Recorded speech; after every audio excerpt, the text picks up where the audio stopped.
perfect when set in time. It's like I never too late to bend the lines and think already pressing me down into the weight of petty and I'm to crush the hurt. There is something beyond the great of nature. In pride of owning it all, having control of me. I can be a constellation of repression, breaking my potential, finally awakening. It's open, bitch.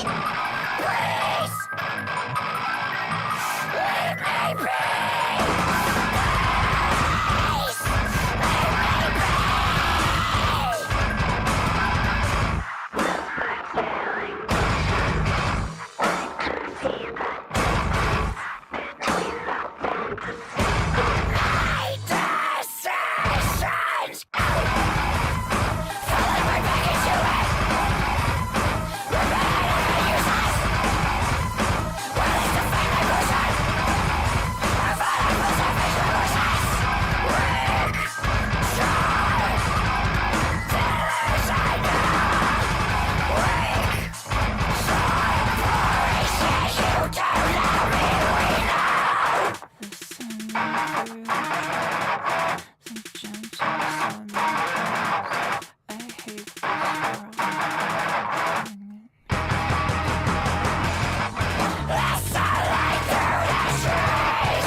This world and everything it means to please kill this little bitch.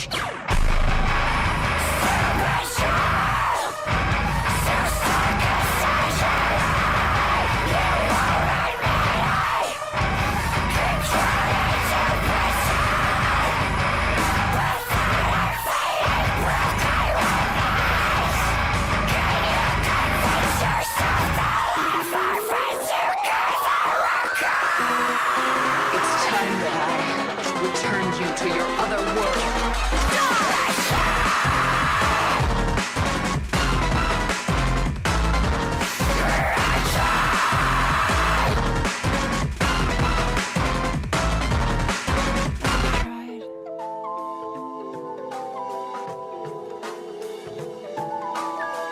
Late at night in the CRT glow, escape everything I know. Someday I'll be someone else, and I'll know myself. Somewhere out there, there's someone just like me.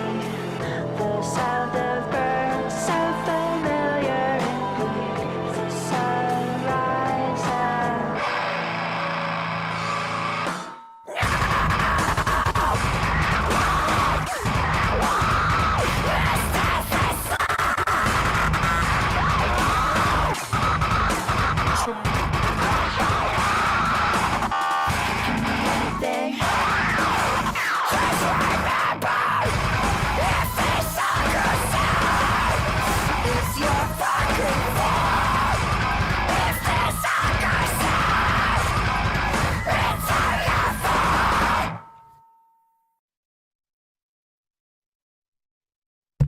Alright guys, how's everyone doing today?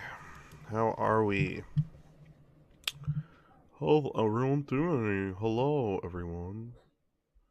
Hey everybody. How are you? How's everyone feeling? Feeling okay? Feeling alright? I'm gonna have a little fun today. Alright? We're gonna talk about a couple things. Enjoy ourselves today with some interesting topics. So I'm just gonna wait a little bit. Let me get some background music. Wait just a little bit. Let some people roll in. I haven't even posted it, so I'm stupid. Should have done that one. Let me get it posted on the actual Discord. And well, supposedly it was supposed to be automatic. Let me see if that actually happened. I was supposed to have something that basically just made it like habit, sort of. I don't think it's working. Let's see. No, it didn't work. Alright. So I'll have to talk to somebody, see if we can get that working. As we tried to set it up so that like it automatically would at whenever I would actually, it's like a bot or something, or some kind of, but didn't quite work. So I'm just gonna post this manually. So no. There we go. Oh, we go. There we go. Go ahead and update that. See, does it let me update the actual customization? No, it doesn't let me. Oh wait, there it is. Oh, cool. I can update the thumbnail as I do this. Pretty cool. All right, let's use this one this time. All right, that'll be a good thumbnail. I like that one. Hold on, guys. You guys can see me, right? It's not too dark. That's what I worry about. I'm like, is it too dark? Is it actually showing up? Am I actually showing up on the screen? Can you actually hear me? All these questions and very few answers. No, it looks like it's working just fine. All right, let's see here. I want to see some votes in there to any schizoids that watch.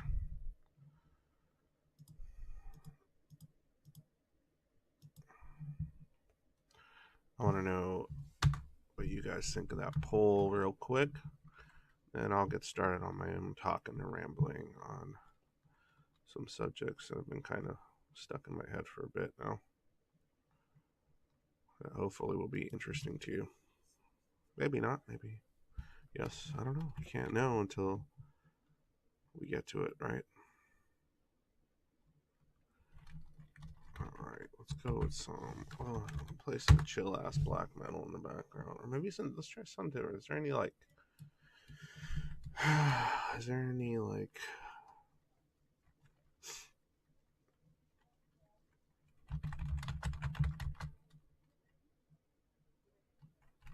let's see if there's anything like this. There's like a live radio on here. That's kind of cool. Maybe I can use this. I wonder if it would let me.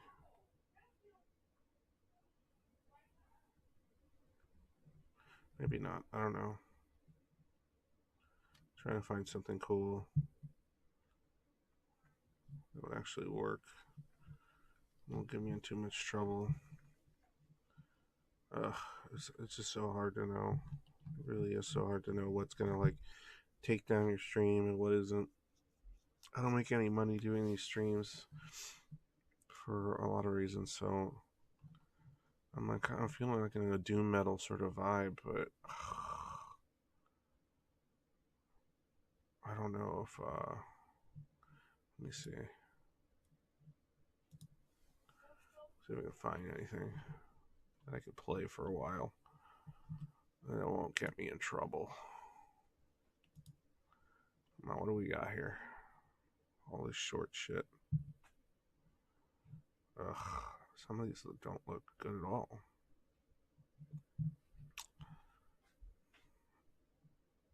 Some of these look really good. Let's try some of this stuff. All right, let's go. Let's go a little old school. I'll turn it down, guys. Don't worry. I'm not gonna deafen everyone. Let me see here. All right, let's see if that's low enough.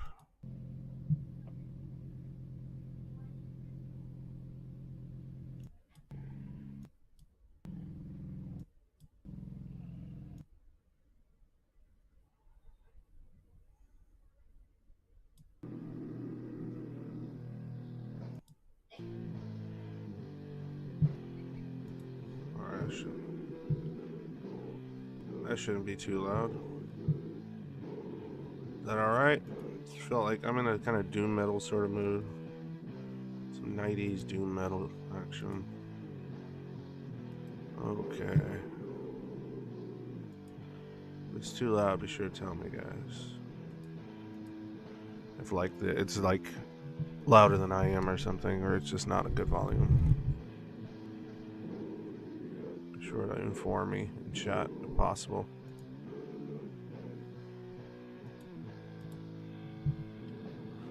Looks like it's fine. Okay.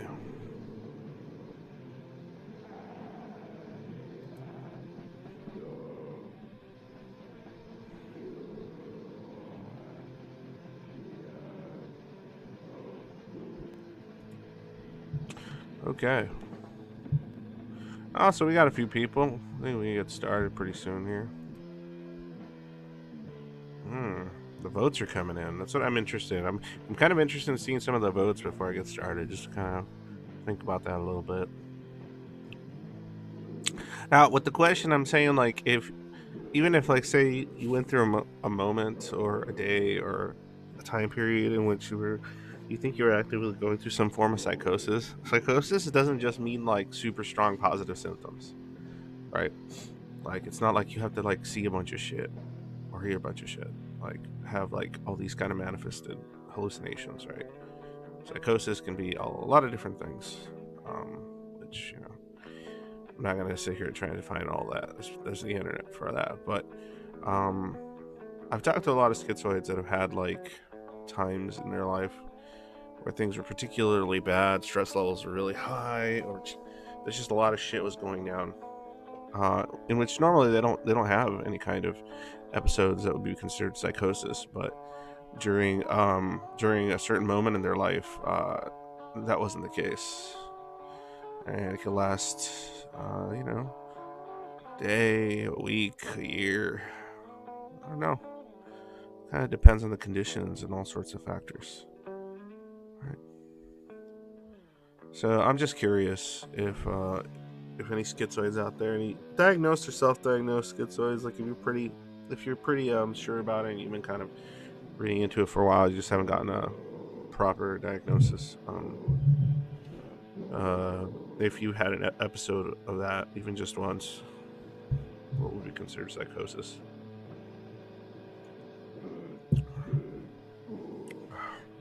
I like how the end is the beginning is the end. I like how your name is so big that it covered the whole like live chat box all the way across, and then it just says hi. It's like the end is the beginning is the end, and then hi. Hi period. Dominus. But yeah, that's funny. I like that. I like how insanely long your title. LOL. Now it just says LOL, but it's kind of like just your giant name and then LOL. Like, it already fills up like one sentence, like a whole side of the box is full sentence, just your title. I didn't even know you could make your name that big. That's wild. Like, I didn't know you can make your YouTube name like that ginormous. Like, did you hit like the max character limit with that thing? Has to be. I have had some moments where certain superstitions seem to take hold. Okay.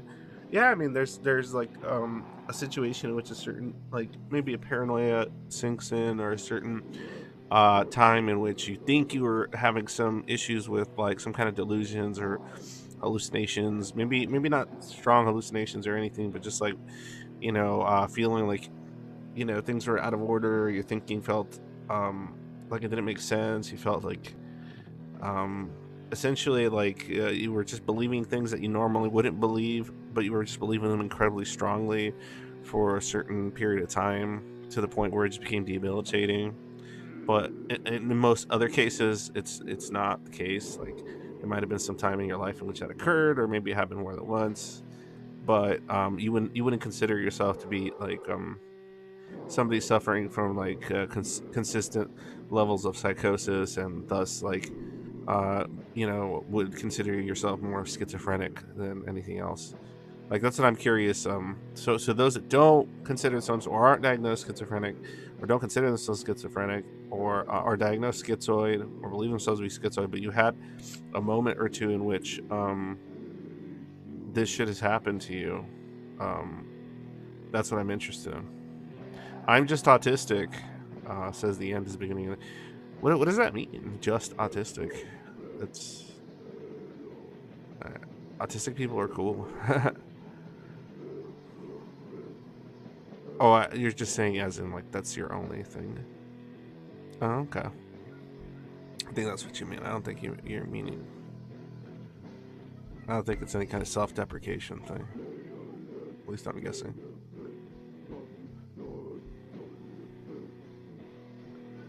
Yeah, I mean, I'm not autistic, but I definitely probably could get along a lot better with autistic people than I can neurotypical people, at least from my experience. I mean, even if we butt heads because of a variety of reasons, it's still like more chill. Hey, dang, okay, we got 8 votes. We're looking 50-50 here. All right, interesting. So I'm running under the assumption, feels like a lot of crossover preference for solitary activity.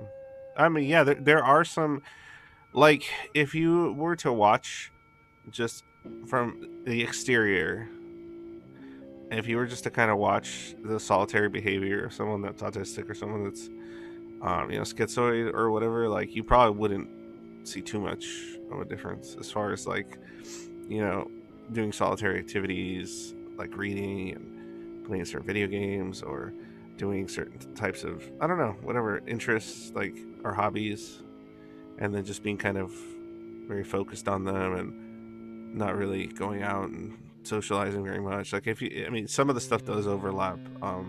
Like express like some of the, I guess, perceived or visually perceived expressions can look similar at times, but it's the communication and the manner in which the thinking works that's incredibly different. But because of their own preoccupation with stuff outside of interpersonal concern, a lot of people just assume they behave similar because they're so uninterested in what would be normally, I guess, equidistant. Don't you guys hear voices, or is that something else? I mean, no, schizoids generally don't have positive symptoms. Like, there could be somebody that's schizoid that's had a positive symptom or two, but generally, no. It's just all the negative symptoms. And that's kind of what I want to talk about a little bit in regards to schizophrenia, which I really find interesting. Residual schizophrenia, to be more accurate. It's kind of the subject I want to read about and introduce some of you to, or just have a little discussion on. I find it really interesting. I find all those ideas behind it interesting. 1 second, guys. Okay, so just to, I'm not gonna like start talking right away, but I'm gonna hop in the Annex live stream thing. I'm gonna mute myself for a little bit, just so I can, talk with you guys for a bit before I start having combos on here. Everything. So I think that'll be more effective. No, yeah, but we don't generally hear voices or have positive symptoms. Positive symptoms are like things like hallucinations. Negative symptoms are things like anhedonia, avolition, all sorts of like different types of anxiety and depression. Hypnagogic hallucinations. Oh, those are interesting. Yeah, I think that's probably the more common of hallucinations.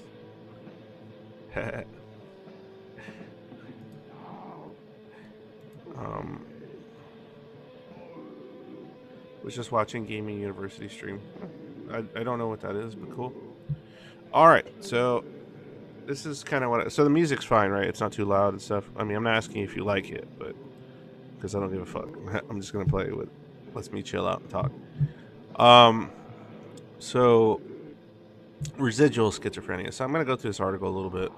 They probably say it a little better than I can. So it's a little more fun this way. This is from Health Grade, but honestly, I've seen this article or parts of this article kind of get like copy pasted into like other journals or other websites that talk about like mental health, like psych.com and a few different ones. What is residual schizophrenia? Residual schizophrenia is a form or subtype of schizophrenia. It means having the condition but no longer experience certain active symptoms. right? So this is what's interesting. They have a disclaimer here because since DSM-5, or well, this was during DSM-4. This was a recognized thing, right? But that's why I got updated like in April 2022 from when it was first written. Can I give it a thumbs up? No. All right, I will. And so since then, in fifth edition with DSM-5, it's no longer recognized to like schizophrenia to have subtypes. Instead of use schizophrenia as a spectrum disorder, in this article, any reference to residual schizophrenia as a subtype is based on the former diagnostic criteria. Okay. All right. Since DSM-4, they used to have these subtypes, and then they just kind of clumped them all together, and they just call schizophrenia more of a spectrum disorder, right? Because it's like it varies from low to high positive symptom and so on and so forth. But the reason I still want to read this is because I find it fascinating that this subcategory it sounds a whole of a lot like Schizoid PD, right? And I find it really, really interesting. Oh, because of Max. Cool. Yeah, Max is awesome. I like Max. I hope I get to talk to him one day. I know that they're a super busy guy. Max Durrott, by the way. If you haven't watched my video with Max Durrott where we talk, it's really fun. It's cool. Check it out. It's in the channel. But yeah, I like Max. He's a cool guy, and I like his videos. Anyway, so schizophrenia is a mental health condition that affects a person's behavior. Okay, we know what all that is. Okay, residual schizophrenia was a subtype of the condition. People with the subtype had a history of schizophrenic episodes but no longer experience certain symptoms, such as hallucinations or delusions. This article discusses residual schizophrenia, including its symptoms and treatment options in more detail. What was residual schizophrenia? Okay. So residual schizophrenia was, I like how it says was, because I think they came in here and changed it to is to was, because like the disclaimer mentioned that it's no longer recognized subtypes of schizophrenia, which honestly is unfortunate because it kind of broke down the nuance of the different parts of it a little better than just kind of they're lumping it as a spectrum disorder or something. I don't like that it's a disorder at all in many ways, but whatever. Examples of mild negative symptoms include difficulty focusing or feeling withdrawn. People with residual schizophrenia do not typically experience positive symptoms, such as hallucinations or delusions. Okay. So the idea here is that, the DSM-5 considers schizophrenia spectrum disorder because the subtypes do not help predict how the condition will develop over time. Additionally, not every case fits in the subtype. Other formally recognized subtypes include catatonic, schizophrenia, disorganized, paranoid, and undifferentiated. Right? That said, some medical professionals still use the term residual schizophrenia or consider it the remission or recovery phase of the condition. Okay, so this is what's really interesting. Right? When you have an individual with schizophrenia, they're going to have these positive symptoms. They're going to have hallucinations, paranoia, and distorted perceptions and behaviors. Okay, those would be considered positive symptoms of schizophrenia. Now, somebody that was considered residual schizophrenia is an individual that had positive symptoms, and through whether through whatever forms of therapy, along with pharmaceutical cocktails and such. And they have a better say hold of their moments of psychosis or whatever, and positive symptoms. Let's just say they have a better tackle on that. A lot of the times they're still suffering with all the negative symptoms of schizophrenia, right? And the negative symptoms of schizophrenia, and honestly, the negative symptoms sometimes of even other things like schizotypal, are these, right? Then they start sounding familiar. This is why it gets interesting. Having a disinterest in life, having difficulty communicating and expressing emotions, feeling unmotivated and being unable to initiate plans, having difficult finding pleasure. Right? And when I read the disorganized symptoms, because there's three categories: positive, negative, and disorganized. What's interesting is a lot of the schizoids I've spoken to and I've talked to though they don't have the positive symptoms at all. They might have at some point had a moment in which that happened. Uh, but though they don't have positive symptoms generally, uh, I've talked to a lot of schizoids that do have what would be considered disorganized symptoms of schizophrenia, right? So they got negative, mostly negative, almost all the time. It's for sure all the negative stuff. The disorganized varies between a lot of the schizoids they talk to, diagnosed, including. And some of the disorganized symptoms of schizophrenia include confusion, disordered thought processes, difficulties with logical thinking, unusual behaviors and movements, incoherent speech. Right? I talked to a lot of schizoids that they're normally fine, but they'll have these moments, they say, where they feel like confused and like disjointed with reality, and they feel like they can't even think. Their mind's all clouded. Their memory's all um, difficult to access. All sorts of stuff like that. Right. Residual schizophrenia could impact multiple areas of life, including personal, social, occupational, educational functioning. Symptoms usually started to appear in people's early adulthood or late teenage years. The first symptoms may have appeared as subtle relationship issues, lack of motivation, or poor academic performance. Now, this part's a little funny. It talks about what the causes of it could be. It's mostly uh, it's mostly just we don't really know. We're trying to figure it out. Some researchers hypothesize that the condition results from an interaction between genes and environmental factors that may give rise to schizophrenia. Some research suggests that heavy cannabis use may increase a person's chance of developing the condition. According to one study, people who use high potency tetrahydrocannabinol daily have a 5 times greater risk of developing a psychotic condition. I always wonder, like, if it's the cannabis causing this, or it's it's just that people that have these issues are they're just taking part in a lot of cannabis to cope, and it might not necessarily make those symptoms improve in quality. uh, you know, but they're just finding ways to just kind of cope with it. Experts are looking for potential causes of schizophrenia by studying genetics and advanced images of the brain structure. Medical scientists are also conducting behavioral research to look for a cause and identity and effective therapies. Okay. So let me see here. There's another section I want to read more. Treatment options. Yeah. I don't think there's anything more in particular I wanted to read on here. Yeah, it's just conducting.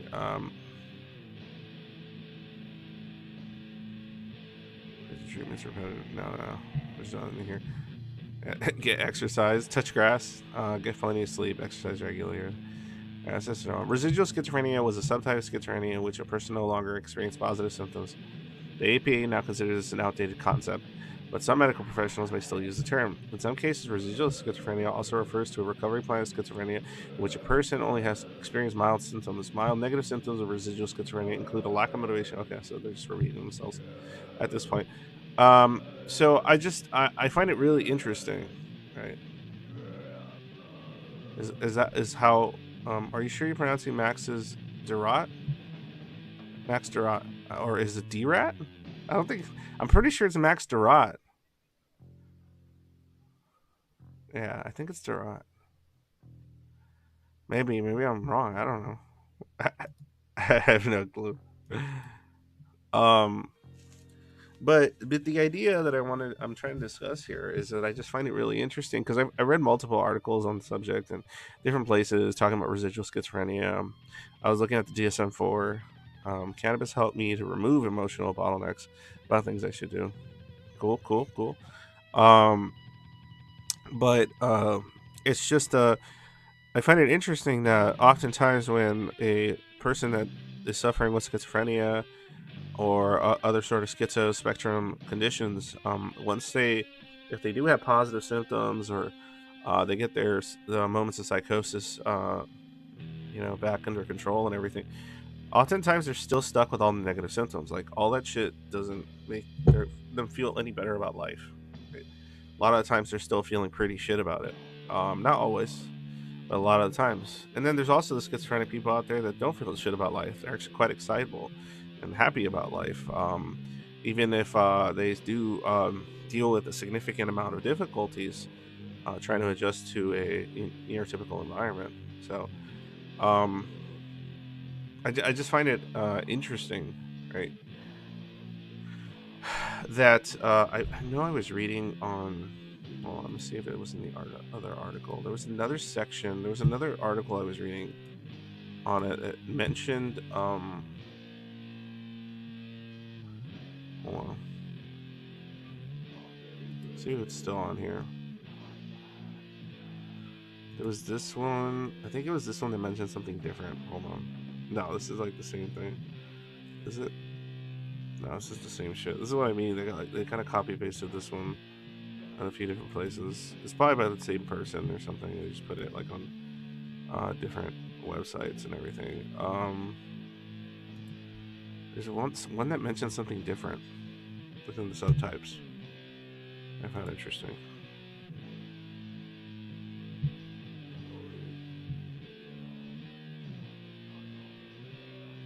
Oh, here, yeah, this is interesting. Yeah, the following negative symptoms may have been present in residual schizophrenia, right? Alogia, diminished speech; anhedonia, lack of pleasure; avolition, decrease in self-motivated purposeful activities; blunted emotional expression; and lack of interest in social interaction. You know, different types of training they have here: atypical antipsychotics, social skills training, cognitive behavioral therapy, cognitive remediation, um, coping strategies, blah blah blah. But I found it interesting in this article they mentioned more specifically with, like, if you had a person that had these going on, all of these, right, but wasn't dealing with hallucinations or delusions, or they didn't necessarily have a lot of disorganized thinking, you would get a schizoid. And I just find that more. I just find it incredibly fascinating, and it can't just be a little coinky dink, right? I bet if you asked these people, right? I bet if you talk to these people that were, diagnosed with residual schizophrenia, that overcame some of these positive symptoms but still possessed all these negative symptoms, right? Or a good majority of them. I bet if you had a conversation with them about why they lack pleasure, what's causing the evolution, why they feel, where the anhedonia is stemming from, like, if you got into the nitty gritty of that, you probably start finding some correlation there between some of the reasoning and reasons for depression and everything else associated with schizoid. You would probably start finding very similar explanations as to why these people with residual schizophrenia, as it used to be termed, probably find some kind of correlation there. I'm willing to bet that you would find some correlation between some of the reasons being incredibly abstract or conceptual, or using a lot of symbolic language or otherwise, for why they're still, well, unhappy with many aspects of their own existence. You'd probably be hearing a lot of existential language being used to describe the lack of care or want or need to interact with their fellow man or interact with the world at large in most capacities, right?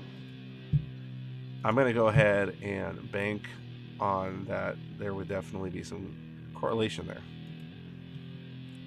Cannabis probably saved my mom's life. Well, that's good. That's good. Oh, man. So what do you guys think? That's what I'm curious about. 14 votes, 36% yes, 64% no.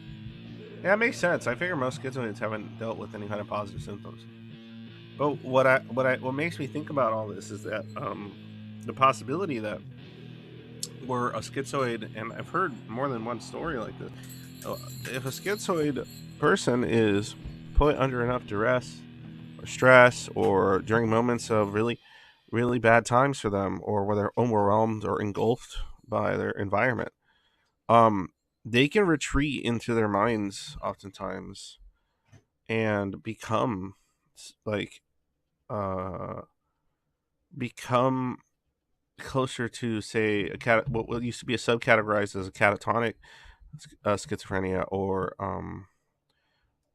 paranoid schizophrenia, right? They might suddenly have a few days or longer in which, they feel like they're losing their fucking mind, or things that didn't make sense to them are starting to make sense, and it's just causing them an extreme amount of terror and discomfort and fear for their sanity and things of that nature. And then they'll recover from that when their environment and their conditions improve to whatever degree, and all of a sudden they're just back to the negative symptoms.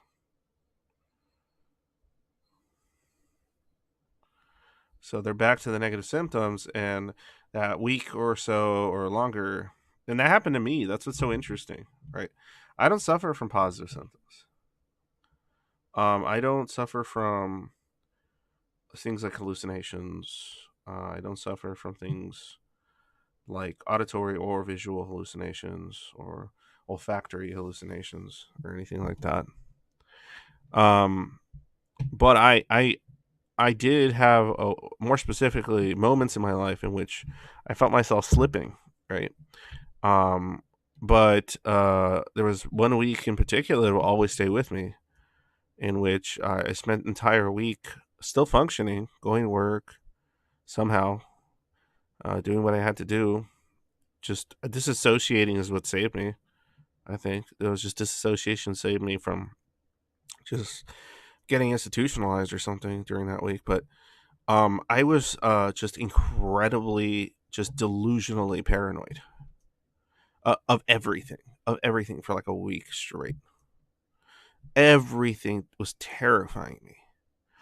Um, I was like anything. I would look at something, like for example, I would walk into a supermarket and I would see apples or something, right?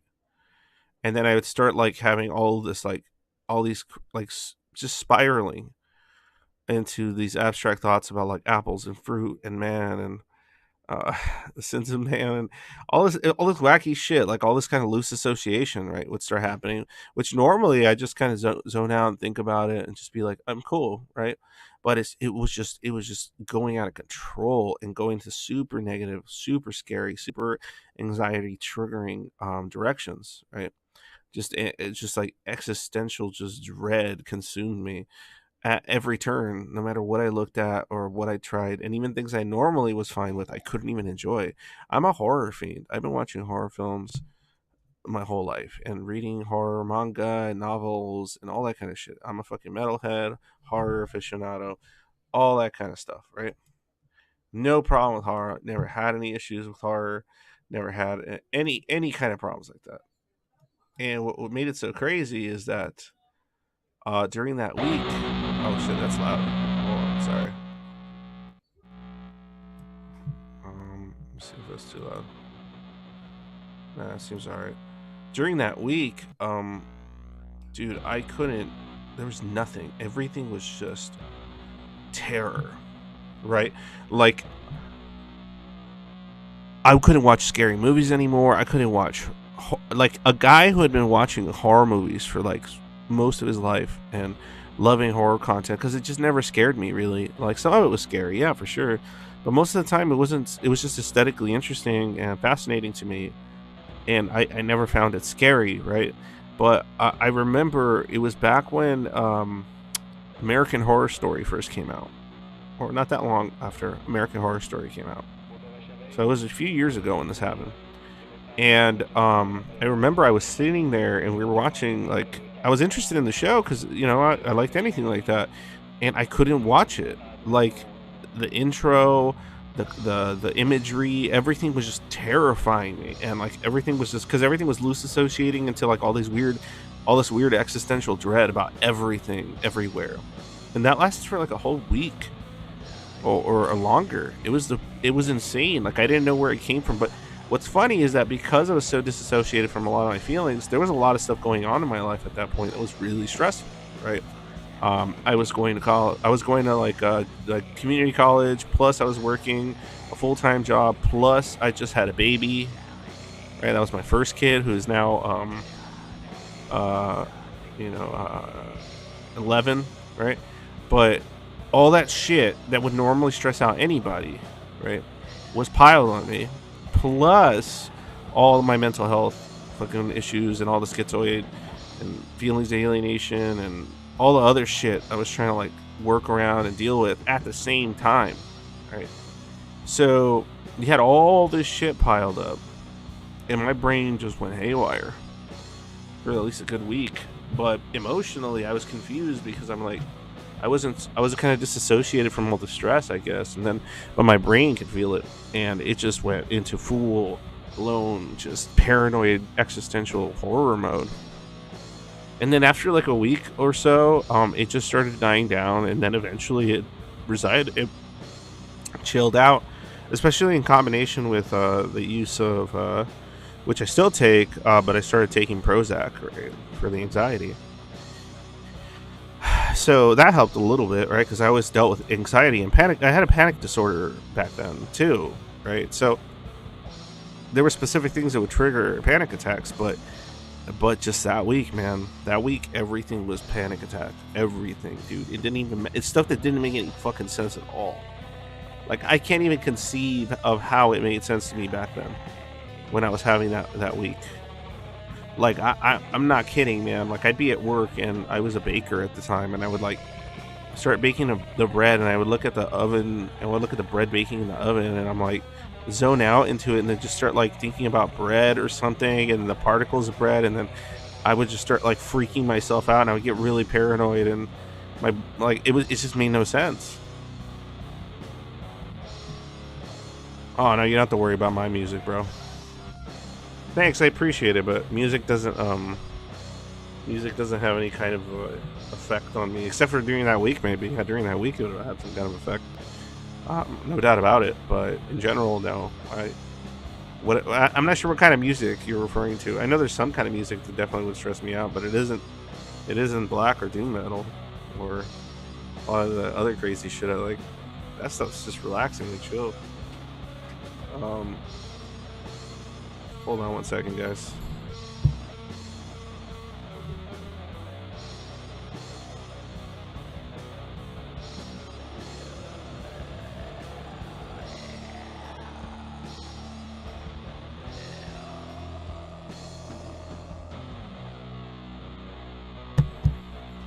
So,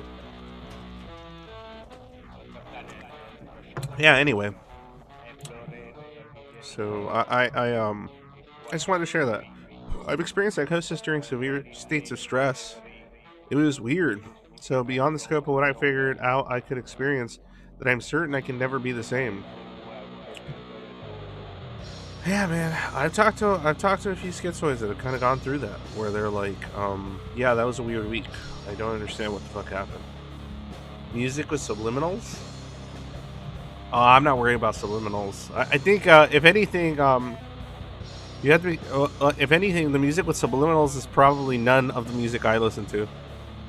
Probably the music with subliminals is like, if you want to get Kooky Bananas and Monarch and all that, all the stuff with the subliminals is probably whatever's super popular, like that I probably don't listen to, like a lot of pop and stuff, like Taylor Swift and fucking whatever's fucking popular, a lot of the what's his name, like Bad Bunny and all that kind of shit, and probably a lot of the K-pop. If there's any subliminal messaging, it's gonna be in that shit, man. It's not gonna be in fucking some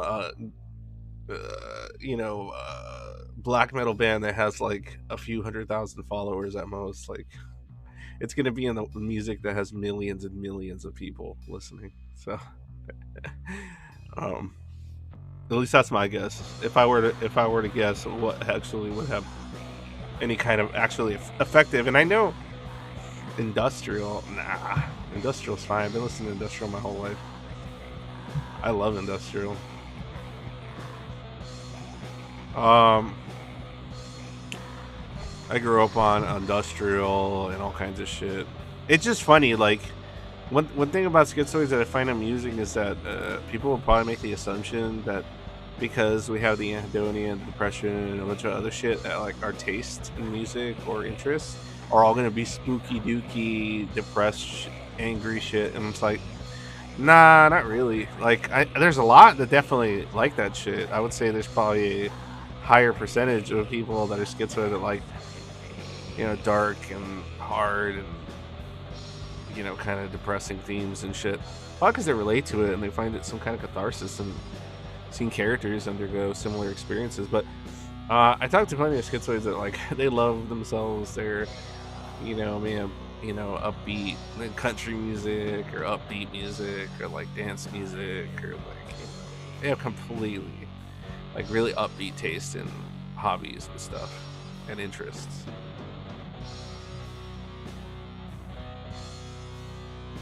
With instrumental higher than with vocals. I love vocals. That's what's weird. I love vocals. Like, I like a lot of instrumental music, like especially like OSTs. If I can associate the music to some other kind of media that I like you know, soundtracks and stuff, like, oh yeah, I definitely like instrumental things. But as far as like most of the music I listen to definitely has some vocals because I like lyrics. I like reading the lyrics. If the lyrics are good for a song, it overtakes my interest in the song, then even if like the music is okay to me. Like if the lyrics are sick, like it'll just make me like the music more. I like myself some poetry, I guess. That's me, a Mario. In any case, let me see here. I like industrial, but it's bad. I don't know what you mean by bad. I'd like to hear your arguments for why you think it's bad. I can imagine why some people think it's like, are you saying bad like dangerous? I don't know. I don't know that I could agree with that. Sorry, but still, I like to hear what somebody's argument for that would be. Material industrial? I don't know what that is. Material industrial? Or whatever. It doesn't matter. All right, let's move on. I'm gonna go ahead and unmute my chat thing now. So if anybody wants to jump on and start talking to me or whatever, they can. You can just start hopping in here and chat it up with me if anybody's interested. I'm gonna keep looking through some of this article shit though. I find some of these really interesting. Throbbing Gristle is the worst. Now I want to listen to Throbbing Gristle. Sounds cool. Okay.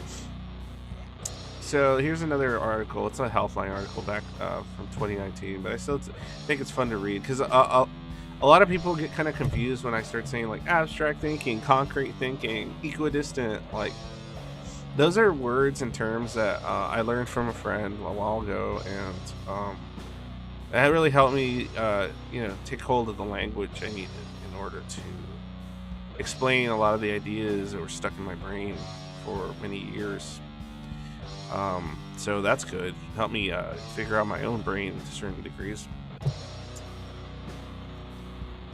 In any case, shit, what is this? Oh yeah. But a lot of people, you know, that listen to my streams or watch my videos, they hear me use these terms and these things, and they may go like, "Oh, what's that? Oh, I don't get it. What do you mean by that?" And so on and so forth. Now, though I don't agree with everything or some of the assertions being made in this article, I still think it does a pretty decent job of trying to explain what it is and, you know, how it functions to a certain degree.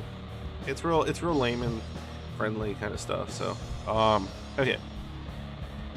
I'll just start reading it. Today it's by Timothy J. Legg, PhD, 2019. All right. Today, we're obsessed with data. Experts in every industry are finding ingenious ways to measure and depict millions of data points every day. But data is virtually worthless unless someone can look at the numbers, detect patterns, analyze what those patterns mean, and develop narratives to explain them to everybody else. The difference between collecting data and understanding its meaning is the difference between concrete and abstract thinking.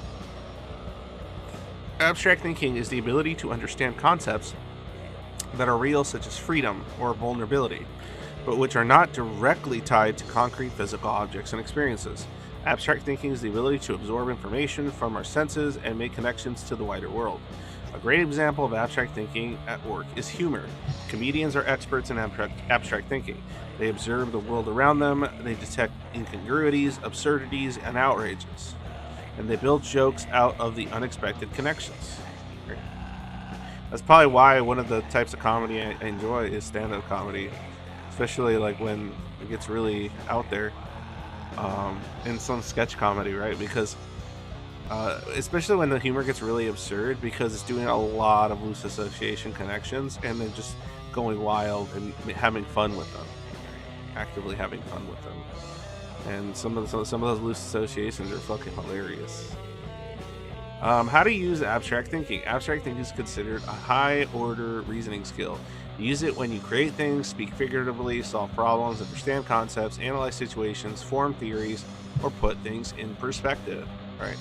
So the reason I'm talking about these is that oftentimes when I use abstract versus concrete, I'm referring to the intuition of certain groups of people being kind of more on one side than the other. Sometimes there's a mix, right? But that people that are on the outliers of this sort of cognitive skill, if you will, becoming intuitive and highly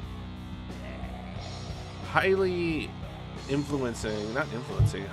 just natural for people that are on a certain side of this neurodiversity spectrum. And that's why these two terms are really important to me, right?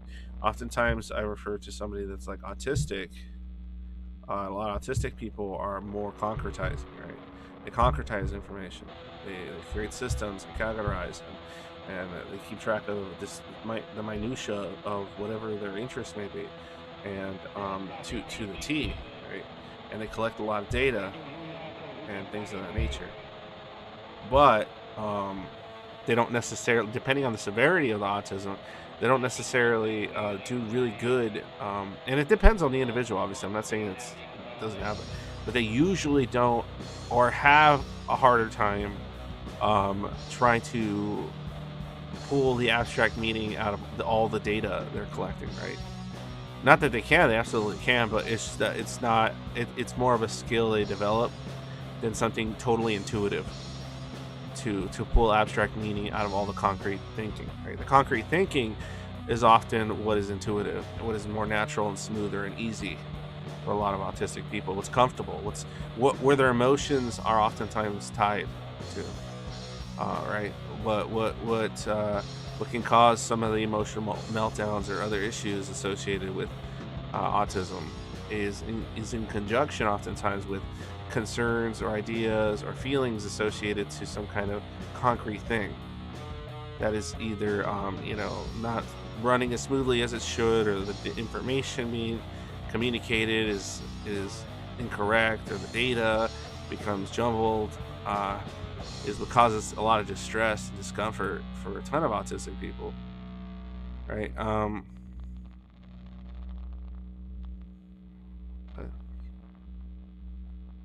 Trent Reznor, this that. Oh my gosh. Okay. The end. It's just funny. We got caught up in the whole industrial music. That's funny, man. Do you struggle not being able to read people? Says Nina. Do you struggle to create made-up meaning to things? I do not remember where I read it, but negative symptoms of schizophrenia means that they have a hard time to create a meaning out of nothing. For example, social interaction has no meaning in itself, but neurotypicals are able to enjoy it despite its lack of meaning. I don't. The CIA has admitted to tampering with rap music. I don't think. I don't think it's necessarily that they have a hard time finding things in. How do I put this? Finding enjoyment in things that don't have meaning, because there's plenty of things that don't have meaning that a lot of schizos in the world enjoy, right? But they're just usually abstract association, like some kind of concept or idea or that they tie to some activity that isn't necessarily have any kind of logical reasoning behind why it should be enjoyed. But it just it can be just as without, you know, meaning as any other kind of neurotypical enjoyment or concern. It's just it's in a different kind of stratosphere of thought. Oh yeah, this is where it gets fun. Okay, so this is where I get Zebra. Thank you for that comment. Yeah, thank you for that comment. By the way, if anybody has questions here, let me end the poll because I got 20 votes and it's pretty decent split. I'm gonna make a little box for anybody that wants to like put questions in it. Okay, it's gonna be at the top. So I close the poll down. Questions regarding stream. I'll just do it like that. It's just easier. Oh no, not a poll, stupid ass. Come on, guy. What's wrong with you? All right, here we go. Questions for stream. Okay. So I put the little box at the top. You can dump questions in there, more specifically, that you want me to answer or look at, or whoever to look at that's on here. It's just easier that way, because then I can have like a separate box for questions, and then the live, because just the live chat alone is just sometimes it's just like too much shit, and I get caught up in my own thoughts, and I have to like I'm not gonna be scrolling up to find a question. But no, as I was saying, what's interesting about what you mentioned there is what I want to get into. So check this out. First of all, okay, how to develop the ability to think abstractly, blah, blah, blah. I don't think anyone in this audience, for the most part, needs tips. The benefits of abstract thinking, blah, blah, blah, blah, blah. How to improve abstract thinking, right? So I mean, it's just funny that improvise, solve puzzles, build 3D models, explore optical illusions. What? That's funny to me. Okay, conditions that may limit abstract reasoning. Okay, some neurological conditions may interfere with your ability to think abstractly. Why is it like weird, like highlighted? Anyway, autism spectrum disorder. Researchers have found that some people with autism spectrum disorder may have trouble with concepts and problem solving. Schizophrenia, some forms of abstract thinking, particularly those involved in interpreting social situations, may be limited by schizophrenia. Okay, so that's interesting to me, right? What's funny to me is that it's saying that people that are on the schizo spectrum, and that, and in my opinion, that includes schizoids, would have trouble with abstract thinking associated to social situations, right? I don't know that I agree with that, only because it's the abstract thinking that oftentimes makes a lot of schizoids go, this is why I'm not interested in this, because they take it a step further and then it doesn't make sense to them why they should be concerned with that thing when there's all these other things associated to it that are of greater concern in their mind, right? So a lot of the focus that your neurotypical person will place on the interpersonal or the social is of little concern or of lesser concern to a lot of people on the schizo spectrum. And so I find it funny that they're saying that some forms of abstract thinking are difficult for somebody on the schizo spectrum, but if you ask them why they're having trouble interpreting social situations, oftentimes I would cater to guess that they're probably stuck in some abstract idea associated to it that doesn't really line up with the concerns or worries of the people around them, and thus it's just assumed that they don't understand. Sometimes they understand the behavior, but they don't understand why they have to participate in it or why they should care about it, because it's not intuitive for them. And so that's why I go, that was weird. Yeah, brain injuries, intellectual disabilities, dementia, that'll fuck with everything. That's not gonna just fuck with your abstract thinking. Those last three can fuck with like like concrete, abstract, all of it, all your thinking. Okay, this is interesting. When abstract thinking isn't helpful, sometimes the ability to imagine. Is the music too loud? Oh man, the end's really stuck on the whole music thing. You tail spiraling into that one, huh? The end. So let me see here. Oh yeah. Sometimes the ability to, let me lower this a little bit. I feel like it's probably a little too loud. This is a good track though. No. Just want to make it a little quiet. There we go. Okay. I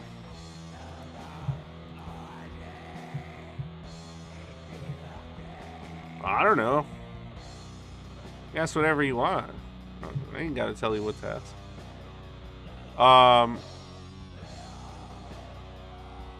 So let me see here. Oh yeah.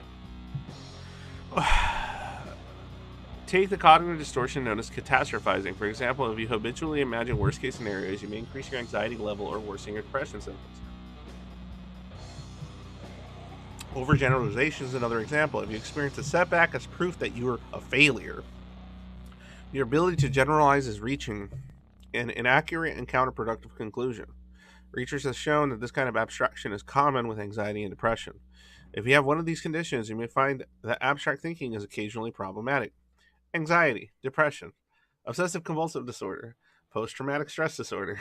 The good news is that researchers have found that you can practice concrete thinking skills and use them to improve depression symptoms and even help you with decision making during periods of depression. This one's dicey for me too, because for me, it isn't about abstracting too much. That might be causing the depression or the anxiety. I think it's more about abstracting in the wrong directions, right? Too much. Abstracting in directions that are actually counterproductive to your ability to function, right? It's sort of like this. Within the more neurotypical interpersonal concern, right? An individual, let's just say they don't abstract too hard, right? But they stay kind of real equidistant, right in the middle bars there. But they're catastrophizing, right? Okay. All right. Let's talk about that. All right. So if they start thinking too much about very sort of concrete scenarios and concerns, and interpersonal concerns, right? Not totally abstract, existential, out there concerns about their place in the universe or in the world or whatever, or other shit. They can develop just as much depression and anxiety as somebody abstracting into all sorts of directions, right?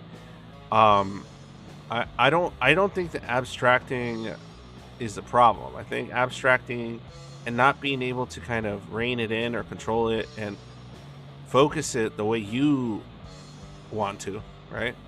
And also when you combine an intuitive type of thinking that goes straight toward abstraction in most cases, but they both have a combination of having very little practice on how to kind of rein it in when necessary, and they're already dealing with all sorts of other forms of pathology that came with either past trauma and other shit and other defense mechanisms or adaptations, whatever you like to call it. You combine those with the intuitive abstract thinking framework and you end up with a person that, yes, they're going to abstract into really negative places all the fucking time and get stuck in them and become low functioning, right? Because of that. Were that the same person to be abstracting in more positive directions, even at almost the same level, and then also having a better understanding of when they can realistically, like, how realistic it is to achieve those abstract goals, as positive as it may be, within the context of their concrete existence, or more, their more interpersonally controlled existence, because we are social animals regardless. It's just unfortunately the manner in which social is defined is kind of neurotypically controlled, because they're the majority. So that's just how it works. But I think it's more about that and less about that abstract thinking itself isn't helpful, right? Like abstract thinking about, I don't know, something meaningful and positive for your life, even if you do it a lot, is probably not gonna cause you anxiety and depression. But if you're abstract thinking into like all this sort of self-destructive, nihilistic, like, because I'm an optimistic nihilist, but like nihilistic in the sense that, like, you know, oh, because there's no intrinsic meaning in the universe, I have no meaning and nothing should exist and I shouldn't exist, so why should I move and why should I do anything? Like that sort of thinking, yeah, that's fucking gonna lead you down some unhealthy fucking paths, right? Because you could do the same shit but in a different direction and you know, reconceptualize it and then become too optimistic about life, right? To the point where it just becomes absurd, right?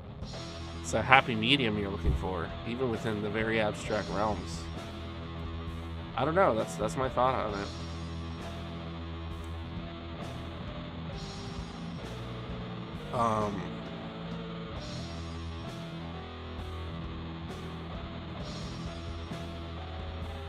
No, I made it out to be safe. I don't find it to be a problem. Industrial music hasn't caused me problems. It maybe it causes problems for very specific types of people with certain types of influences that are they may be susceptible to. I don't know, man. I don't know. There's like a lot of shit, because that's a thing. There's a lot of shit at the end that could be bad in the wrong hands with the wrong people, and could be just fine or neutral in a different context and a different individual participating in it. Like I just find it difficult to believe that a genre of music is specifically bad for your mental health or something. Like I just, unless that genre of music is like literally like I have no idea what it would be, like some kind of fucking, I don't know. I'm not gonna get into that. I didn't know catastrophizing was a word. I heard the term catastrophic thinking maybe a decade ago. I've held with that all my life. It's like a mental arms race. Yeah, catastrophizing is a psych term. Basically means like, but see, that's what's funny about something like catastrophizing, right? It can exist in a lot of this sort of concrete, equidistant, in the middle, or interpersonally concerned and abstract realm, right? Catastrophizing can exist in all three. So if a person is more or less neurotypical and they're more concerned with like kind of their individual interpersonal world, they're gonna be like they're gonna catastrophize about their GF, right, or their mom or their dad. They're like, oh, how is this gonna socially impact me and damage my effectiveness in this framework that I'm emotionally connected to, right? The social framework.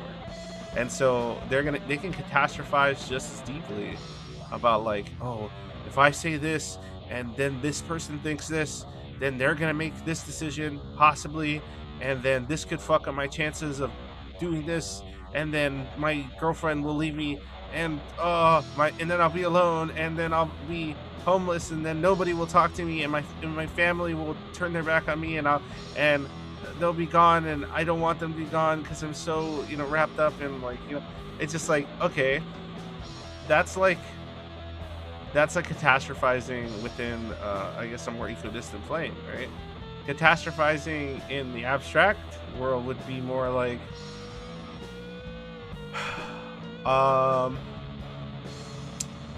if I do this action, then I may be supporting or making assumptions regarding my existence that mean this and this and that.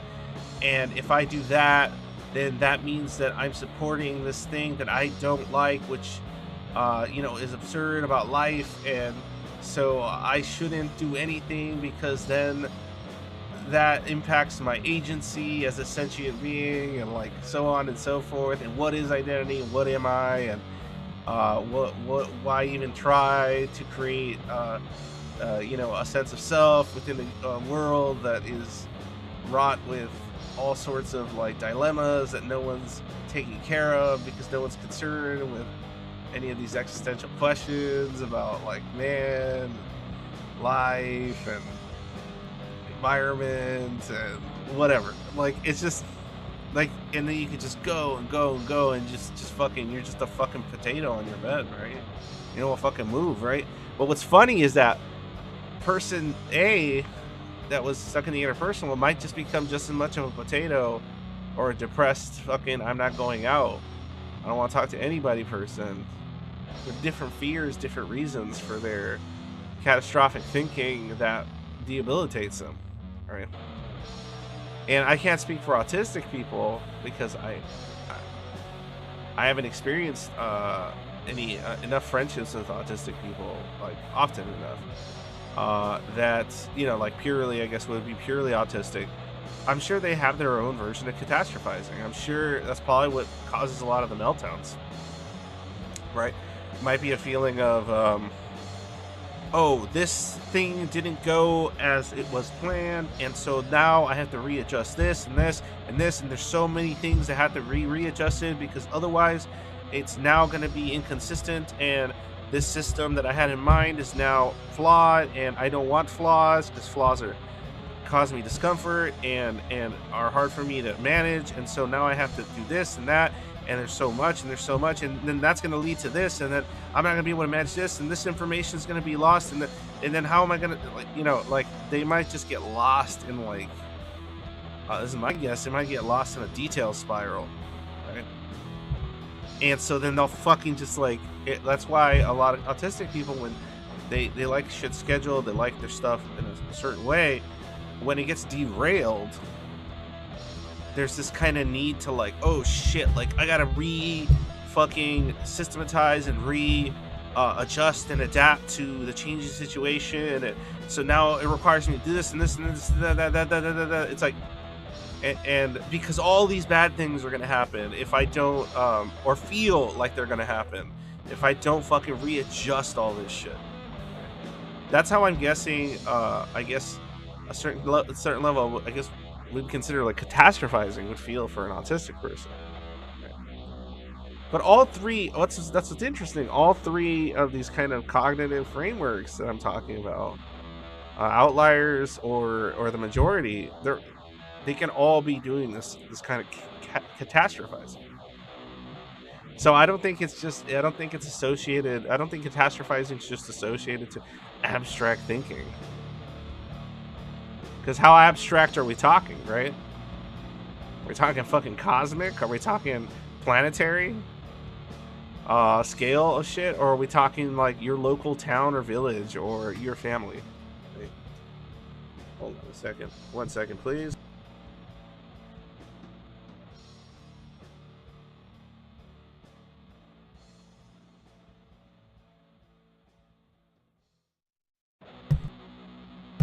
I'll be right back, guys. 1 minute.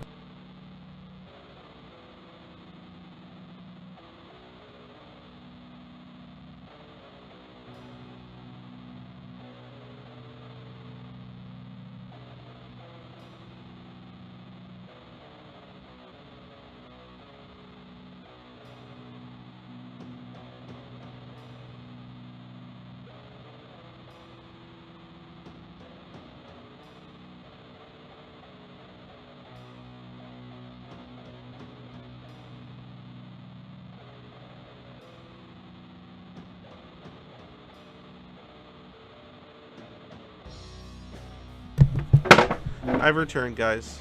Hey, thanks for anybody that's jumped on here. Since there's a few people on right now, I might as well just say it real quick. If you want to support the channel, you want to support the streams, you want to support the advocate, I guess, as some people have considered me now, I guess I'm an advocate / almost activist for schizoids more specifically, but just talking about schizo stuff, schizo spectrum stuff. So, if you want to support the channel or my efforts, the server, I have a server, so go to it. If you're schizoid, You know, even better because we have sections. We have a vetting process for people that are schizoid, so they can join up and hang out with other people. They're dealing with some of the same shit, support each other. But it's a Zoid void. So there's the Zoid void. You can search for it, or you can just go to my About Me, or in the description there's a link to the Discord server. Right. If you're not schizoid, you can still join it. And you can go into we have our annex channels, which are for anybody that wants to join, or just fans of the channel, or whoever that just wants to talk about whatever other shit. Right. But the more schizoid specific stuff is, you know, it's behind a sort of like a vetting sort of system that me and the moderators go through. And then also, if you want more IRL, not IRL, but like face-to-face online sort of support group style stuff, and you want to talk to more schizoids, I do help run a support group that we do every Saturday. I think we're going to change it to Sundays starting next year, but we have a waiting list right now, so you can start signing up for that, because we do like 6 sessions, hour and a half each, me and psychological coach Joanna of the YouTube channel Mind Mastery. So we do 6 sessions. It ends up, I wish we could do it for free, but there's just no support for this shit. So it ends up being like about $30, at least for now. That's what we can do, but $30 like a session. For 6 sessions, so you pay for that up front, and we do 6 straight weeks of working together with a group of schizoids and shit. So, and it's been really cool. It's been really cool last few weeks. I think we're about to do our last week of the first 6 weeks, and it's been going great, in my opinion. I know the people that are there may disagree with me, but I don't know. It feels like we've done some really cool stuff. In any case, but you know, hopefully we'll get better and better as time goes on and get more experience doing it. Not like there's a lot of research out there on how to run a support group and a coaching sort of group for schizoids, right? So anyway, so there's that. Because trust me, guys, nobody pays me to do this. There's no institution that gives a fuck. There's no grant money. There's nothing. There's just me and whatever my patrons and stuff decide to give me. And if you can afford to give me something, please do so. And if you just happen to be some rich fuck out there that is also schizoid, or just feels like this shit's important, or a schizo spectrum in some other capacity. Oh, I did it again, the capacity thing. I know Gunny always says that. I always say that all the time. I gotta get rid of that quirk, or that fucking speech impediment. I don't know, whatever. Crutch. In any case, yeah, just yeah, give me all your fucking money so I can keep doing this shit. Silly fucks. And pretty soon I'm working with somebody to create emojis, or yeah, emojis and other shit, so that you can start signing up to like join the stream subscription thing. You know how other YouTubers or streamers, they have like this thing where you get special emojis and all this kind of shit. Yeah, I'm gonna try doing that. So hopefully that'll pan out, and some of you that don't like Patreon maybe want to join YouTube because you want to have little emojis that are fun when I do streams and shit. So there you go. And the more money this makes, the more often I can stream, because then I have an excuse to be doing this more often. Okay. So blah blah blah. That's enough shilling. I'm done. Let's see here. I'm reading the chat a little bit, trying to catch up on it.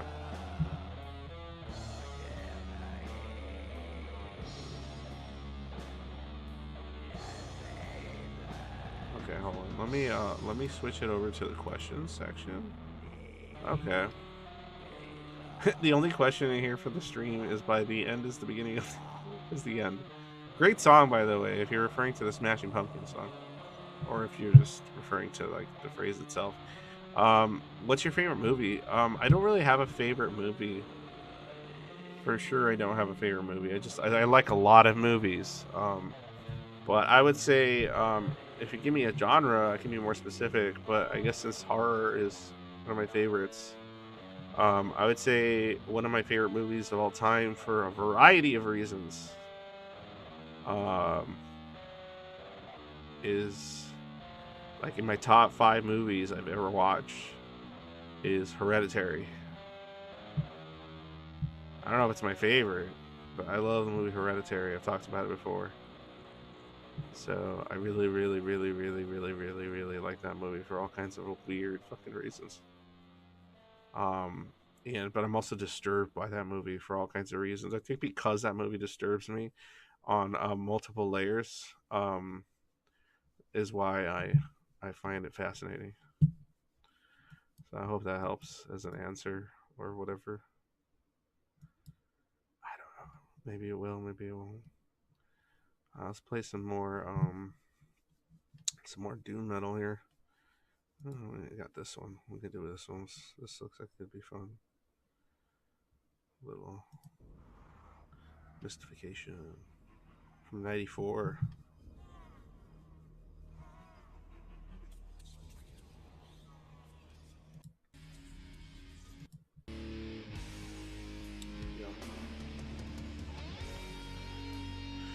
Yeah, Statues is one of the inspirations. Yeah, it's a great song. It's a fucking great song.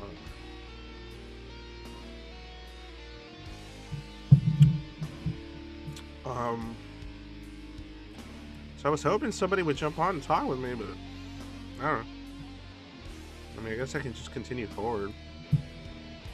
The only other article I out here that I wanted to talk about that was funny, it was more just funny than anything else. Oh shit, this shit's so bright. Was this one. This one's just kind of interesting. It's funny because it's interesting to me, but it's just like, what the fuck?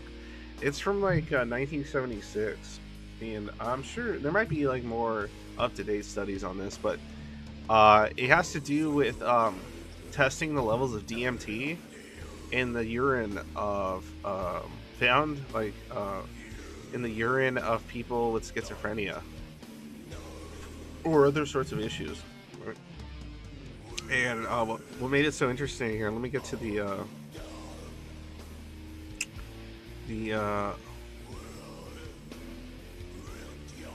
results. Yeah, here. This is where it's fun. DMT was detected in the urine of 38 subjects. Its detection was unrelated to urinary volume or creatinine, age, sex, or for the patient hospital. Neither was significantly related to the length of psychiatric history, length of present illness, the number of days since admission, nor to the type of length of medication. Okay, so where's the... That doesn't really tell me the results. Hold on. There's a... Where did I read? Because I was reading through this. Yeah, I mean, I'm not saying this research is fucking 100%. It has its issues, for sure. But I'm trying to find the section. Yeah, I'll just read the synopsis. It'll give me the excretion of dimethyl... I can never say this shit. I'm just going to say DMT. I'm bad with certain kind of words. Was studied amongst 122 recently admitted psychiatric patients and 20 normal subjects. DMT was detected in the urine of 47% of those diagnosed with their psychiatrist as schizophrenic, 38% of those with non-affective psychosis. Right. So when it says non-affective, it's referring to like non-mood destabilizing or mood impacting psychosis, right? It doesn't have like a significant degree of impact on their emotional states, right? I think 30% with those with affective psychosis, 19% of those with neurotic and personality disorders, and 5% of normal subjects. Right? 99 patients were interviewed in a semi-standardized fashion and also categorized according to a variety of operational definitions of the psychosis. The operational definitions failed to reveal any group significantly more correlated with urinary DMT than a hospital diagnosis of schizophrenia, but a discriminant function analysis of symptomology would be used to define a group of 21 patients, of whom 71%, excreted detectable DMT. There was general relationship between psychotic symptoms and urinary DMT, but specifically schizophrenic symptoms did not appear to be major determinants of DMT excretion. So I just found this thing really interesting because basically the idea was, even though it didn't come up with any conclusions that were, substantially determinable or correlation-wise, I just found it interesting that 47% of the people out of the subjects, of the 122 subjects, right? 47% of the people that were they had some decent amount or whatever their value was that they were trying to detect of DMT in the urine. All right, 47% of those people were schizophrenic, and the other 38% were non-affective psychosis. So you're talking people that not like schizoaffective, right? It would be more like kind of schizophrenia or other types, maybe even schizotypal, but depending on the category, stuff like that. Psychosis being associated, but even some of the ones with neurotic or personality disorders had a portion of those people had the DMT. So I find it funny, but amongst the 20 normal subjects, right, without a clinical history, it was only 5%. 5% of the normal subjects had the DMT.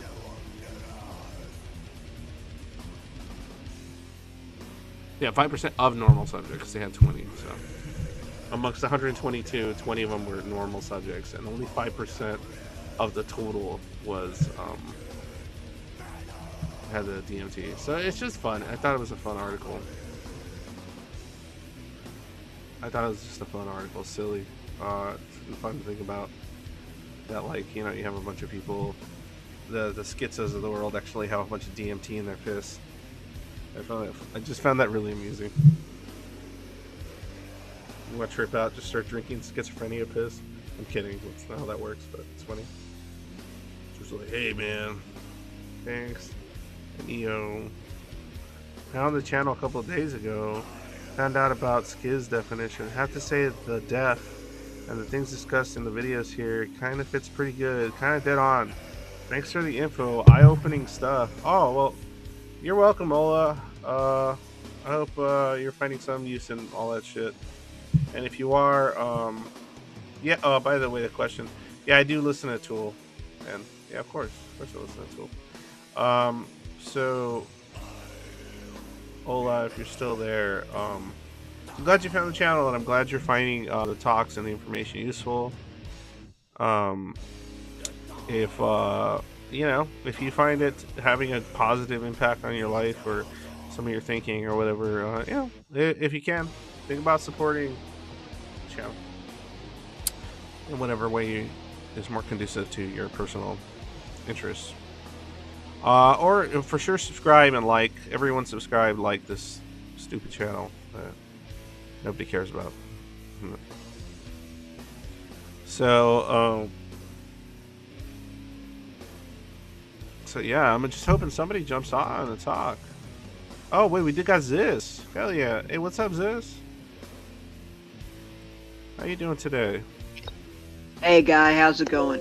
Oh, it's going all right. Good to see you. Good to see you. It's been a little bit. Yeah. How? I'm just not big on the holidays.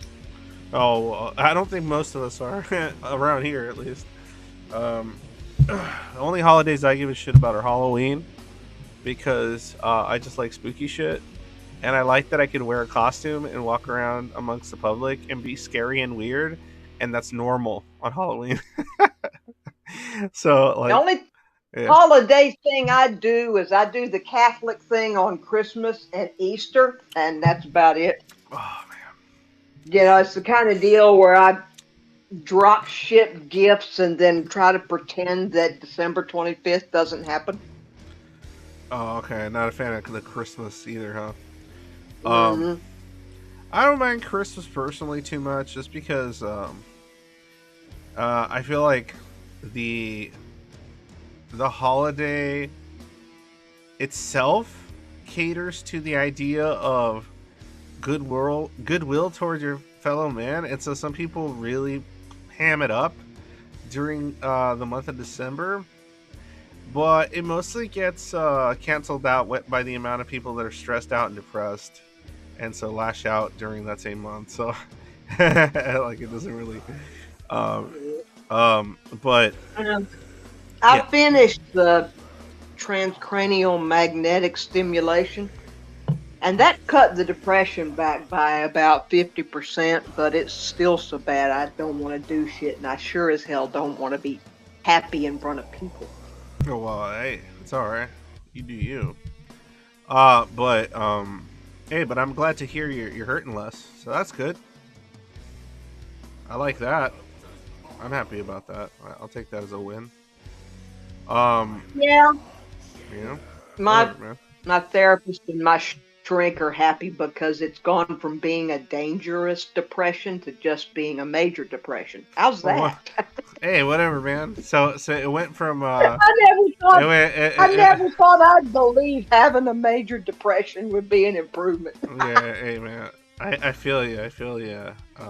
I was I fluctuate from major depression times to my just kind of general dysthymia, which is like a consistent low grade. Yeah. So yeah. I mean, danger. I think I've only hit the danger zone maybe once or twice. No, probably more than that. But not that many times in my life. Danger zone being, you want to go eat a lead sandwich. So, um, yeah. But in any case, I'm glad you're not looking currently into buying firearms. I am, but not for that Yeah, purpose. yeah, yeah. I know. But you know what I'm saying. That's good. I'm a Southern cop. How do you think I feel No, about okay. firearms? Yeah. Let's just say that your thoughts regarding firearms are a little more healthy than usual. So that's good. That's good.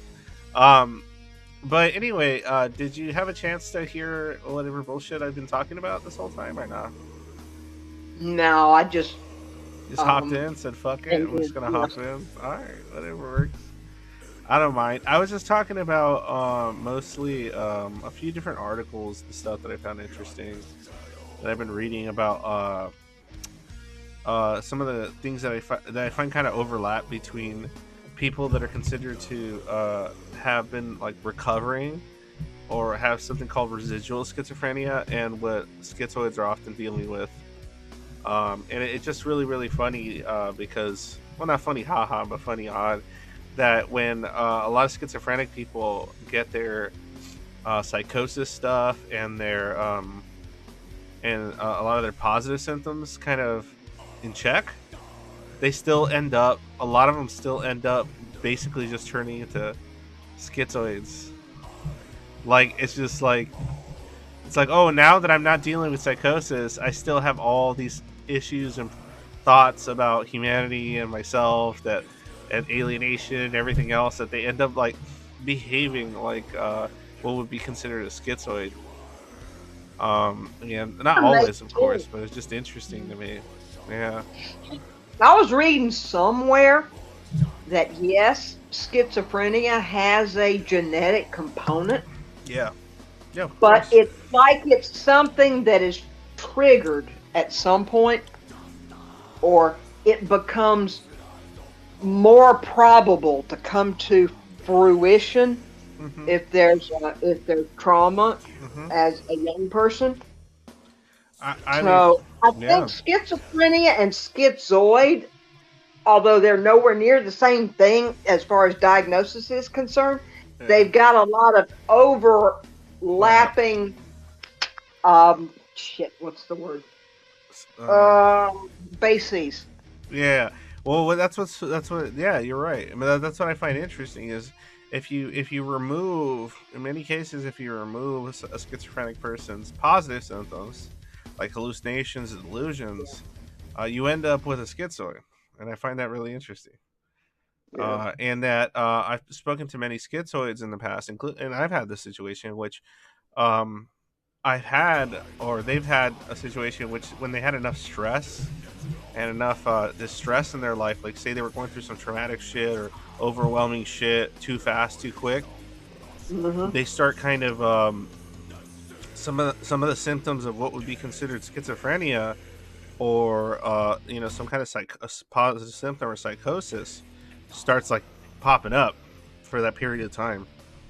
And even because There's they're a special kind of psychosis that is stress born. I know I had it once, and Yeah, it you was start like. Yeah. Oh, go ahead. Sorry, I want to hear about it. weird as hell, man. I was waiting on results on possible cancer. Yeah. Down here dealing with shit with my parents and having to move and not wanting to move and moods going to hell, and then my house up in North Carolina gets broken into. Yeah, that'll And do it. and I get up there and the son of a bitches keep coming back. That'll So do I it. Yeah. wind up sleeping in my car so that I don't have to be in there when the son of a bitches come in, and then I have to shoot them. Yeah. Yeah. So Yeah. it No, was weird. it's a lot. That's a. And But what's? all it Yeah. was Yeah. was I was seeing shadows of a human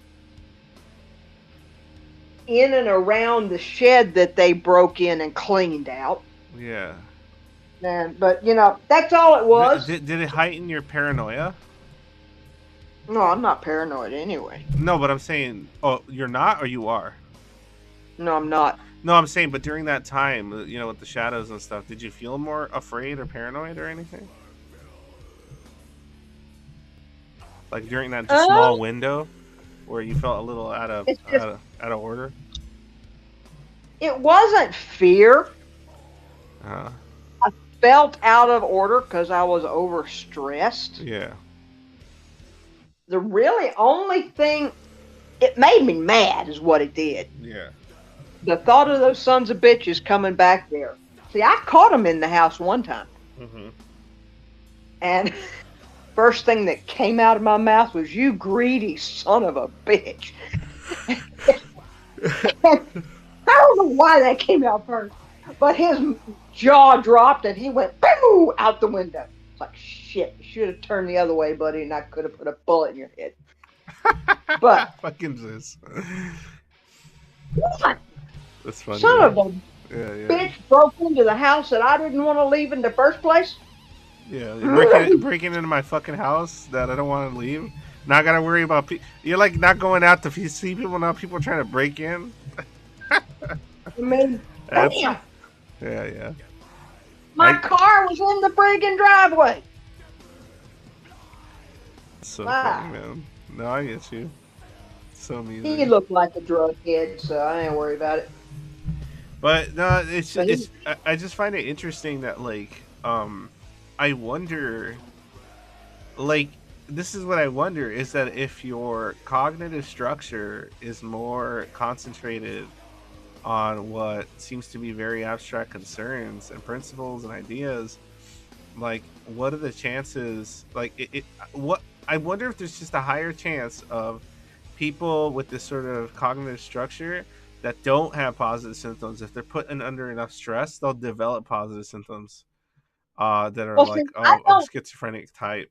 So I don't know. I must be one of those weird ass schizoids because I don't get into all of this esoteric stuff. Oh, that's okay. Yeah, that's part of why you're fun, though. So. My whole world is really concrete. Yeah. And it's kind of like when we're seeing those friggin' shadows. It didn't make me afraid. It didn't make me paranoid. It pissed me off and frustrated me. Why? Why would it piss you off that you see shadows? Because when I was seeing them, I thought it was the son of a bitches coming back, and I could never find them. So, but so you saw shadows of what looked like people, but there was nobody there? Yeah, I was in my car out in the driveway. Yeah. Okay? Yeah. And I had headlights on and all this other kind of crap. Yeah. I was trying to make it painfully obvious that I was there. You were there as a deterrent, right? Yeah. You were trying to be I was trying to get it all boarded up and all that kind of stuff. Yeah.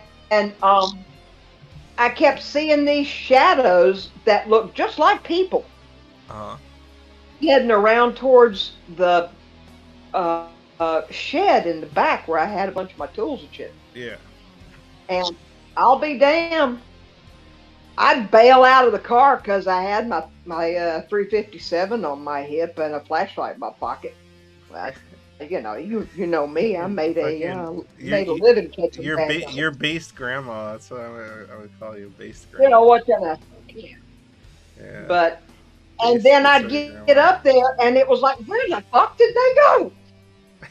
And that's when it hit me. That's when it hit me what was going on, because at one point, if it had been real, Yeah. it where I was running through, they would have had to have still been in my line of sight, Yeah. because it was a wide open area Yeah. that they would not have had a chance to get across before I came out of the wood line after them. And you had enough And when I came experience out of dealing there, with people that you would know, you know, distance shadow wise, right? All that all kind of right, shit. but that's when it dawned on me what was happening. And it was like, well, Yeah, fuck. you're like, I'm seeing shit. Last username asked, how did you make a living shooting bad guys? I could live in shooting bad guys. I don't I know. made a living coming within an ace of shooting bad guys. There you go. There you go. What's these names? Just Now, in asking. my whole career, Yeah. and that's like 28 plus years, I can count on one hand with fingers left over Uh-huh. of when I was actually on the verge of shooting somebody. Wait, you have missing Now, fingers? no. That means I had less than 5, idiot. Oh, okay. Less than 5 instances No, I of just that thought, kind of like, I don't know situation. why in my head I immediately pictured you with like 3 fingers in one hand, like, and Nah, you're like, as all long as I parts still replay. got my trigger finger, I don't All need the parts pinky. replay. Oh, okay, all right, cool. It would have been cooler if you had missing fingers, just so you know. Nah, because then I wouldn't have been a police officer. No, but you don't They need your would have had to pinky, do take me you? off the street. Really, even without a Have you pinky? ever? You would be surprised Your pinky? how much more difficult it is to control a large handgun Without without a all of your pinky? fingers. No, but without a pinky? Even the pinky, hun. Oh, that makes sense. 'Cause I mean, I can you imagine. got to I can get a imagine. good on that fucker. Just recoil wise and all that. Yeah. Yeah. Yeah, And yeah. keeping it steady. And, But I feel like you could, Exactly. as somebody can adapt to not having a pinky, pretty well. Actually, the pinky's one of the stronger fingers. If you lose your Is pinky, your it? extra screw. Yeah. yeah. Really? So you're better off losing your ring finger than your pinky as far as your ability to hold a firearm? Yeah. Accurate? Absolutely. That's fascinating. Because you've got the weapon braced above and below the ring finger. But the pinky is the last one that pulls the bottom of the grip back towards the palm. So cool. Yeah, like samurai, if they didn't like you, they'd break your thumb or your pinky, so you couldn't be a swordsman. See, thumb for Same sure, difference. but I didn't know pinky was just as important as the thumb. Thumb, I just figured, duh. But I never assumed the pinky was very, very important. I guess I don't know enough. Yeah, it Well, doesn't have yeah, the same there's- dexterity. You just got to go out and find yourself a shooting range and just try this shit occasionally. Oh, last year's name wants to know your exact, like, 20 years of experience. What is it you did for 28 years? I was a street cop for 28 plus years. There you go. Cop. You called 911 and I was one of the ones that showed up. There you go. Alright, I'll be right back, guys. Keep talking about guns for the next minute. I want to know more about Don't get me started. No, I but can we'll take talk. over But, the whole damn thing. no, I know, but just for the next minute or two, talk about the importance of fingers in relation to guns or finger position. I'll be right back. Don't get me started. No, go ahead. Get started for like 2 minutes. Go talk about how important your fingers are when it comes to shooting guns and placement I'm sorry, and placement. My mind went into the gutter. Well, good question, I guess, but I guess it depends on the style you shoot. But most people, they would just have the dominant hand control the pistol from the front to the back, and have the secondary hand control the sides. fill in as many gaps as possible.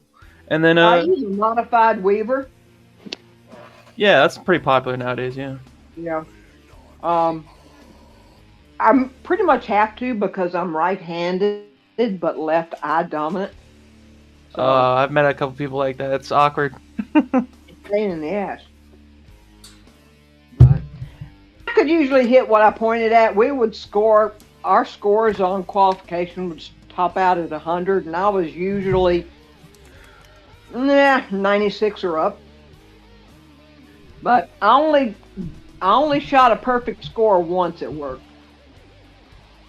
And shocked the shit out of me and the instructor. Hey, do either one of you have any brew handy, or you don't partake? I got some in the fridge. No, I just wanted to cheers. That's all. Let me go in the fridge here. Hell yeah! I'll have a I beer. get- I got myself a dark ale that I've been saving. I'll have myself a beer with Schizoid Grandma. I love Schizoid Grandma, based Schizoid Grandma. So Let me go see what I got. He's gonna come back with a bottle of fucking alcohol, rubbing alcohol. Watch your mouth, boy. Not you. I'm talking about Snoozer. Talking about Snoozer, not you, Grandma. I have a Guinness Stout. So that's what we're gonna pop the top on. Oh man, so funny. Where's All my right, pills? you tell me when you have it ready, and I'll cheers. Oh, where'd my Pilsner glasses go? There it is. So cool. I've always wanted to have a drink with Schizoid Grandma. What the fuck is this? I'm waiting. Gotta wait.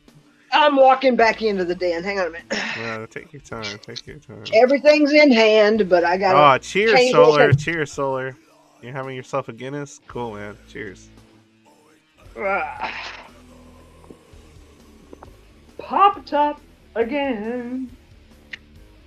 There it goes. All right. You ready for that cheers? Let's do this. All right. Cheers to Schizoid Grandma. Huzzah! Huzzah. The wildest, craziest weirdo on the planet. I don't know about that, but you're definitely probably one of the wildest, craziest grandmas on the planet. I'll tell you that. Y'all have never seen me drunk. All right, that's true. That's true. That's okay. Actually, I'm a very happy drunk, Hmm. but I don't do it in public. Ah, I see. Because then they could see you're happy, and that would be terrible. I am also a cheap drunk. A cheap drunk? What do you mean? Is just drinking malt liquor all day? Or? No, I don't know what it is about my system, but what can I say? When it comes to booze, a little dab will do me. Oh, okay. So you're not expensive. Got it. Honey, I'm Lightweight. Lightweight. It's okay. Hey, lightweight. Yeah, let's take that. No, but lightweight's fine, man. Lightweight just means you spend less money on alcohol. Like, that's fine by me. You have a more efficient system. Yeah, hell yeah. Or less efficient. If anything, less efficient system, right? Because the intoxication's processing weird. I guess it's perspective, you know? Because Yeah, like, on one hand, it's more takes me a efficient while for to cost. filter it out. Yeah. Like your liver might not be. I don't know how efficient your liver's being. If you can get just Well, I wrecked haven't on a few had that things. much practice until I got up out on my own and getting life going and That's true. managed You to probably keep the weren't. fuck away You from the probably morning can't be drug. drinking much on the job as a cop. So Yeah, that's not good. yeah, it's probably a bad idea. Oh, Ola says I'll have a beer with you guys. My 11th.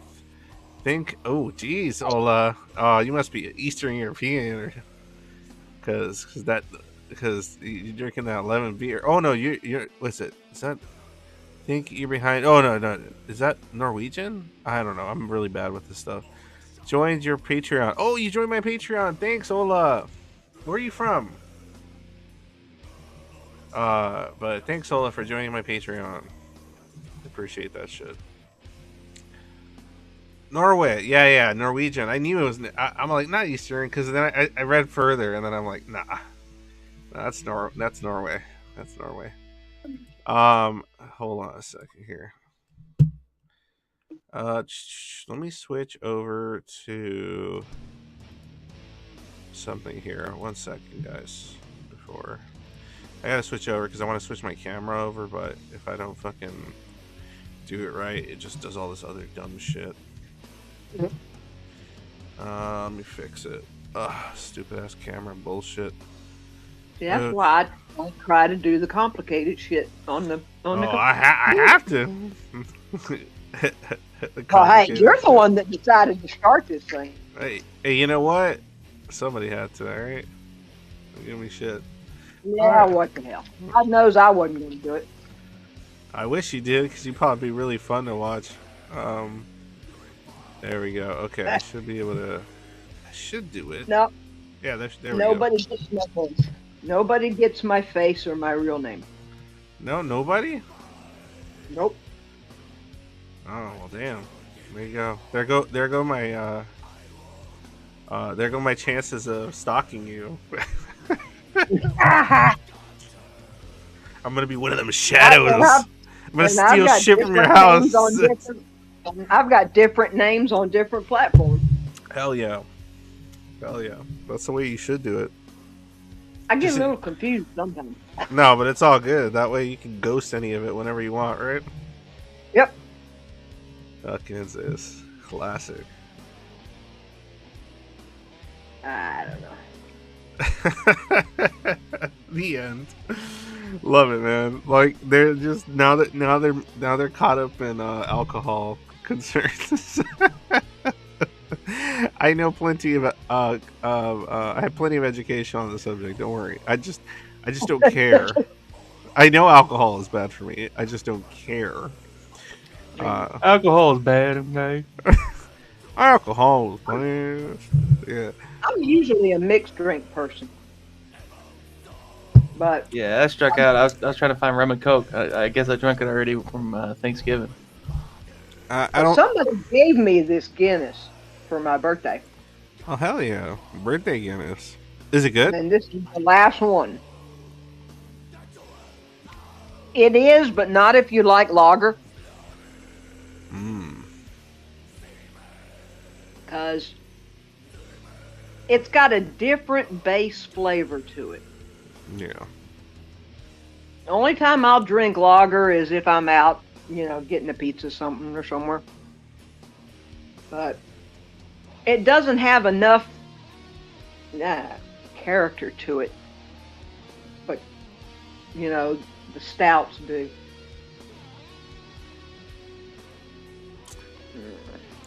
The reason I find your concern, the end, interesting is because, like, I've talked to, I think some of because you had mentioned earlier that you're autistic, right?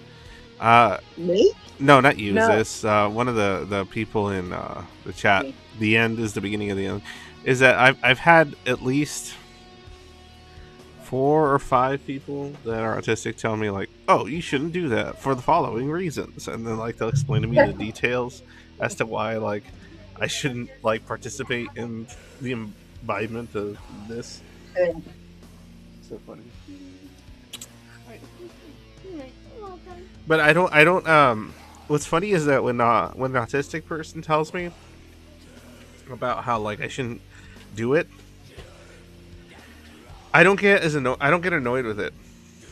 Like I don't get annoyed with an autistic person because like it's not like a social reason that they're telling me this is bad for you. Like they're being like they're just like this is the data on why you should not be consuming alcohol, and they'll explain it, and I'll be like, that's fine. Like, but I'm okay with it. What happened? That kind of shit just rolls off my back. Yeah, but like I feel like it depends on who it's coming from. Like, if it's for social reasons, I just get annoyed. But when it's an autistic person, like I said, I've heard the whole like I've talked to like a few different autistic people, and just mentioning like I drink alcohol or I do this, they'll start like explaining to me like why I shouldn't be drinking that stout or that IPA, and What's the intent of it? huh? I don't get annoyed with people in the real world. So it's funny. It's funny to me in a charming way. Like I find it charming when it's an autistic person telling me not to imbibe alcohol. I don't find it annoying. I find it charming because they're coming from like a sincere place. I think that's the difference for me. Is like they're coming from a sincere Yeah, place. I They're don't not coming mind from. that because it's not mean judgmental when they do it. No. It's coming from an. It's just a It's just statement of concern. fact. Yeah, they're like these are the reasons you shouldn't, and I Yeah, believe that these reasons are bad for you, and it's like thank you. yeah. No, but that's what Pretty I'm much. saying. That's what I'm saying. The end is the beginning is the end. The fact, like when somebody that's autistic tells me I shouldn't be drinking, it's wholesome. I don't know how to explain it. It's wholesome because like it feels sincere. I don't. It It's not does like feel it's not a sincere. judgment thing. It's not like you're judging me for Yeah. drinking. You're It's just going. utilitarian. Yeah, it's utilitarian. It's like or pragmatic in a sense. It's like you should probably stop doing that. It's not good for your health. Let me explain why. And then me saying, "Oh, I don't care." It's just like, no, but you have to understand. This is why it's bad. It's like, but I'm like, I don't care. And so that part doesn't process too great sometimes, and it's charming, man. If you So really want to confuse one, when somebody does something like that, mhm. look at them and say, "What makes you think I want to live forever?" I mean, And they just I kind of look at you like, "What the hell?" yeah, I mean that's kind of my mentality. I don't want to live forever. What? You wouldn't do what to me? I'm not sure what you mean. The end. I know you wouldn't do insincere shit. Like if you're legitimately Yeah. autistic, like that's why I get along with autistic people better than I get along with Well, normies, is because they're coming from a sincere place. Like they're not playing social and games. it's obvious, you Yeah, know. yeah. They're not coming from they're not playing games. They're just saying like, I will Exactly. explain to you why the following is bad. And then it's like I'm like, okay, cool, explain. And then they explain, and then I'm like, okay, well that's reasonable.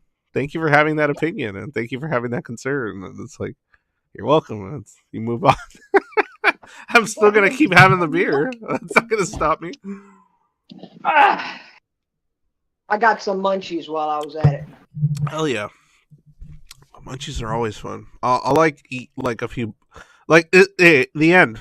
If you're listening still, check this out. Right, when I get hungry when I'm drinking, right, I also eat something that is probably you're probably gonna tell me is not good for me. Oh, Like to live forever, to be honest. I'd like to live. Of course you would. Of course you would. But the watch. Boo. What the hell? Oh, sorry. Oh, is that you, Horthus? That is me. I was booing like somebody wanting to live forever. Yeah, boo. No, but no, like here, watch the end. You know what I like to snack? Like what I'll snack on when I'm drinking, and you're gonna tell me it's bad for me. You're gonna tell me I shouldn't be eating that. You know what I like to snack no. on? I like to snack on cured meats. Oh my god.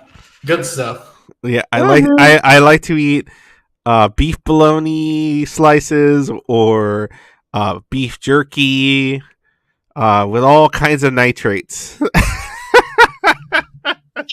Hey, I just want to see what the end says about that. That's what I find fun. The end. we've I feel got like the end's gonna be like that's not good. That I'm gonna wait for the end to tell me you should not be consuming foods with nitrates, and I won't be bothered by it because they're probably right. The beef is good. The nitrates are not, says Solar Scribe. No, I know they're not. I just don't care. I just don't care that they're. I mean, luckily for me, some of the stuff, like the way I see it is, if the nitrates get me at, like, if I live generally healthy in most other aspects, except for that I occasionally drink and consume nitrates, and that offs me in my like late 60s or my 70s, I'll be okay.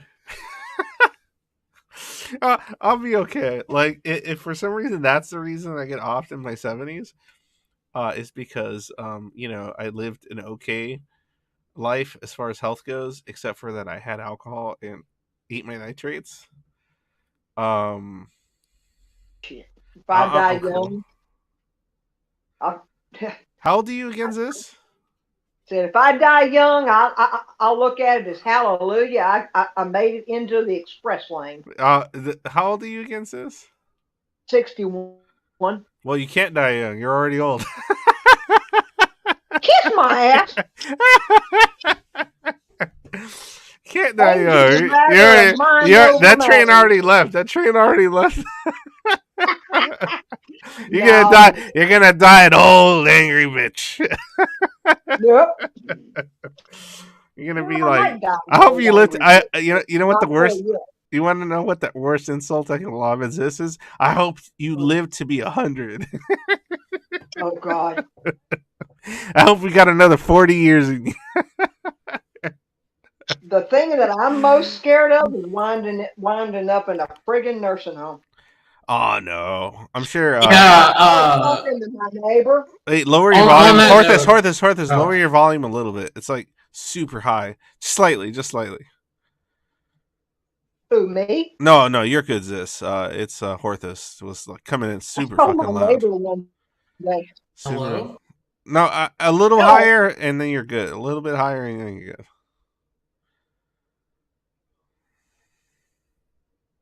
Hello? Okay, you're good. You're good. now. Hello. What were you gonna say, Horthus? Nice to see y'all. Yeah, yes, very nice. What were you gonna say? You had a thought. I was gonna say, I had two different interjections on this. One was, in my case, I specifically have prepared like my estate and things such that if I get offed at any point, like the things that are important get taken care of. So I am like financially and everything like ready to go, and that gave me some amount of peace of mind. I don't want to live to be 70 or 80. I've seen the way my grandparents were at those points. And what I fear most is probably like losing my mental state, like decaying slowly or whatever. So if Alzheimer's. you wouldn't lose your mental state because of, I don't know, some great technological feats, would you then be okay with living to 70? Or 80? Be migrated into my mechanical body and live as a 100-ton metal titan, maybe. With a giant cock, a giant metal cock, of course. Well, I mean, yeah, but it like you pull like a chainsaw lever thing, like you pull back the string or whatever to like get it going. What's a diesel? Fucking a diesel metal? Yeah. What the hell? What kind of fucking shitty setup is that? Like, if you're living, your consciousness is built into a goddamn body. So the oil that lubes my robot cock chainsaw is made from like the corpses of people that have been held underground for thousands of years. Oh, okay. Petroleum products. It's like caveman oil or something. Yeah. Hey, darling, is that a 2-stroke or a 4-stroke engine? I think you start with a 2-stroke for this purpose. You could get to the 4-stroke, but like at that point, I don't know. I just figure this is more like a weed whacker or a chainsaw than it is a that's a like 2-stroke. go-kart. That's a 2-stroke. Yeah, great. Chainsaw cock, wonderful. With weed whacker cock. Okay. Wait, what happened? What about? He says he's a 100-ton titan, but he has a weed whacker cock. That doesn't sound very impressive. God almighty. Yeah, like I thought he was gonna go with like a Gatling gun or something. He was like, no, it's a diesel powered weed whacker. It's like, oh, I thought he was that gonna would- go with a fucking at least a rail gun, like a rail gun. Diesel did, I'm waiting to see if the Navy gets that right, because like right now they have to change out the barrels after 3 shots. I don't know how good that railgun is. I don't know, man. If you have a weed whacker, you have to replace the little weed whacker parts anyways. Right, but the weed whacker's comical. It's like, why did you go that far? And it was like, because I thought it was funny. So you want to have a funny cock? Absolutely. I think I prefer to have a fucking if I was at a 100-ton mech, I prefer to have some over the top fucking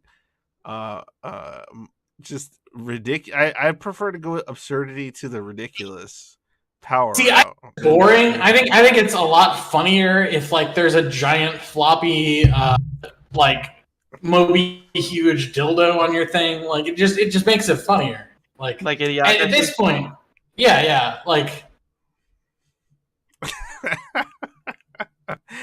we're talking about fantastical dreams here. Like yeah, I don't need to be Metal Gear. You're gonna be Metal Gear Rex, but with a dildo. Yep, just flopping around out of control. On diesel. If I was a 100-ton Titan, I would clearly have something overcompensating. Yeah, I mean it's more fun. I would say it's more fun if it's overcompensating. I think it's a lot funnier if it's just like you have truck nuts on your 100-ton mech. You mean like tiny truck nuts on the tiny little truck nuts?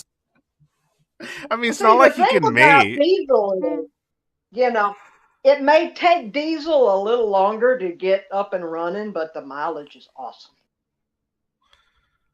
That's true. That's true.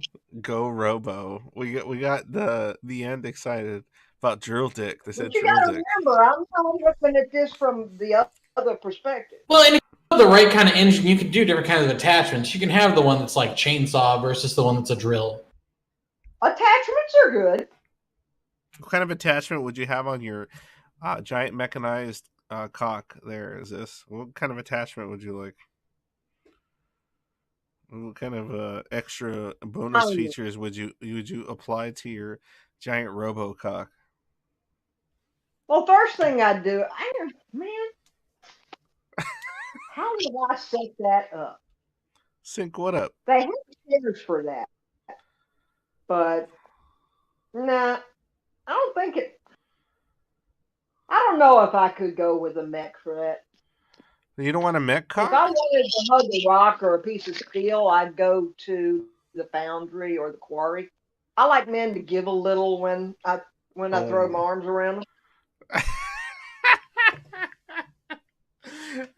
Would you prefer a mech vulva instead of a mech penis? There is such a thing as too damn hard. Oh, okay. Well, there you go. Hey, God, I'm imagining Citizen Snips or whatever from Futurama, like with big claws. Like, no, hey, what would a 100-ton Titan vulva look like? Or how would it function? I mean, for the chainsaw cock. Probably would look like an Olympic swimming pool with garbage disposal in the sink, but it's like big enough for cars. Damn if I know. Well, I mean, how can you make mech babies? Like, what would it be distributing? You make mech babies the same way you make the first mech. Jeez, weirdo. No, but I'm saying about like so basically, the female mech or the mech uterus would have like a like entire like factory in it, like to create more tinier mechs. it would just have people in it, like, or automated systems creating a smaller mech that they can then. Is this the Sentinel program? Is this the Master Mold? Is the Master Mold female? Yeah, I mean, what if there's multiple master molds, right? And so then it would give a reason for mech 100-ton Titans to want to actually use the foundry or machinery of the female counterpart to inject their blueprints into them. Like fantasy porn of Nimrod That's just too impregnating the complicated. master mold. Yeah, That's yeah. just So, too so, complicated. so, in other words, you have like the female mechs would have these foundries built automated sort of like creation systems, right, inside their what would be their their titan uterus, and then you would have the male counterpart basically injecting the information that would be some of the blueprint to their design, and so then it would produce some combination design via that foundry or that factory that's built into their. I mean, if this is your fetish and this is what you need for it to happen, that's fine. This is not my fetish, but I just find it amusing. Just 100-ton titans getting it on with factories inside of them. I You can know, honestly say that is not something I would care to watch. I mean, okay, whenever she phrases it that way, I would, if that was something that you could watch and it was like a real thing and they were producing little mech babies, I'd have to watch it. I'd have to know what the fuck is going on. Injecting Nah. blueprint data. Just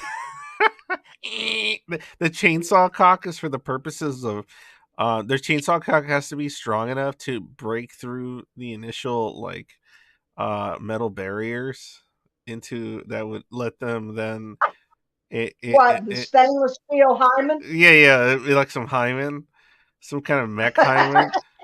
And so if their chainsaw cock isn't strong enough or well designed enough, they can't pierce through the steel reinforcement or whatever in order to And then it insert. sprays nanomachine goo. Yeah, nano machines. God, y'all are bent. A bunch of nano machine goop, and then and that'll let the nano machines will interact with their nano machines, and then it's like you are worthy nano machines mingling, and then just like start fucking manufacturing shit. I love that. With I love my this idea. It's so good. friggin' This is pretty good. Hey, Horthus, this is some good. Like you know what you should do, Horthus? What? You should create because there's already enough furries in the world. You should create like the mech equivalent of furries. Down. I don't know where you'd find anyone else that's into it. like some kind of artifact like equivalent of furries. Like instead of dressing like animals, they like to dress like machines. Like they don't like to dress as like wolves and dragons. They like to dress as like different types of mechs with different Oh my types of god. gear. And if that was all So that you- was available, with my luck, I'd probably wind up with a friggin' Dalek or Are something. you Dalek? Oh yeah, from Doctor Who. Yeah. Hey, that's kind of that's some BDSM right there. A Dalek, right? Exterminate. It's like, hey, baby, I want you to exterminate, exterminate.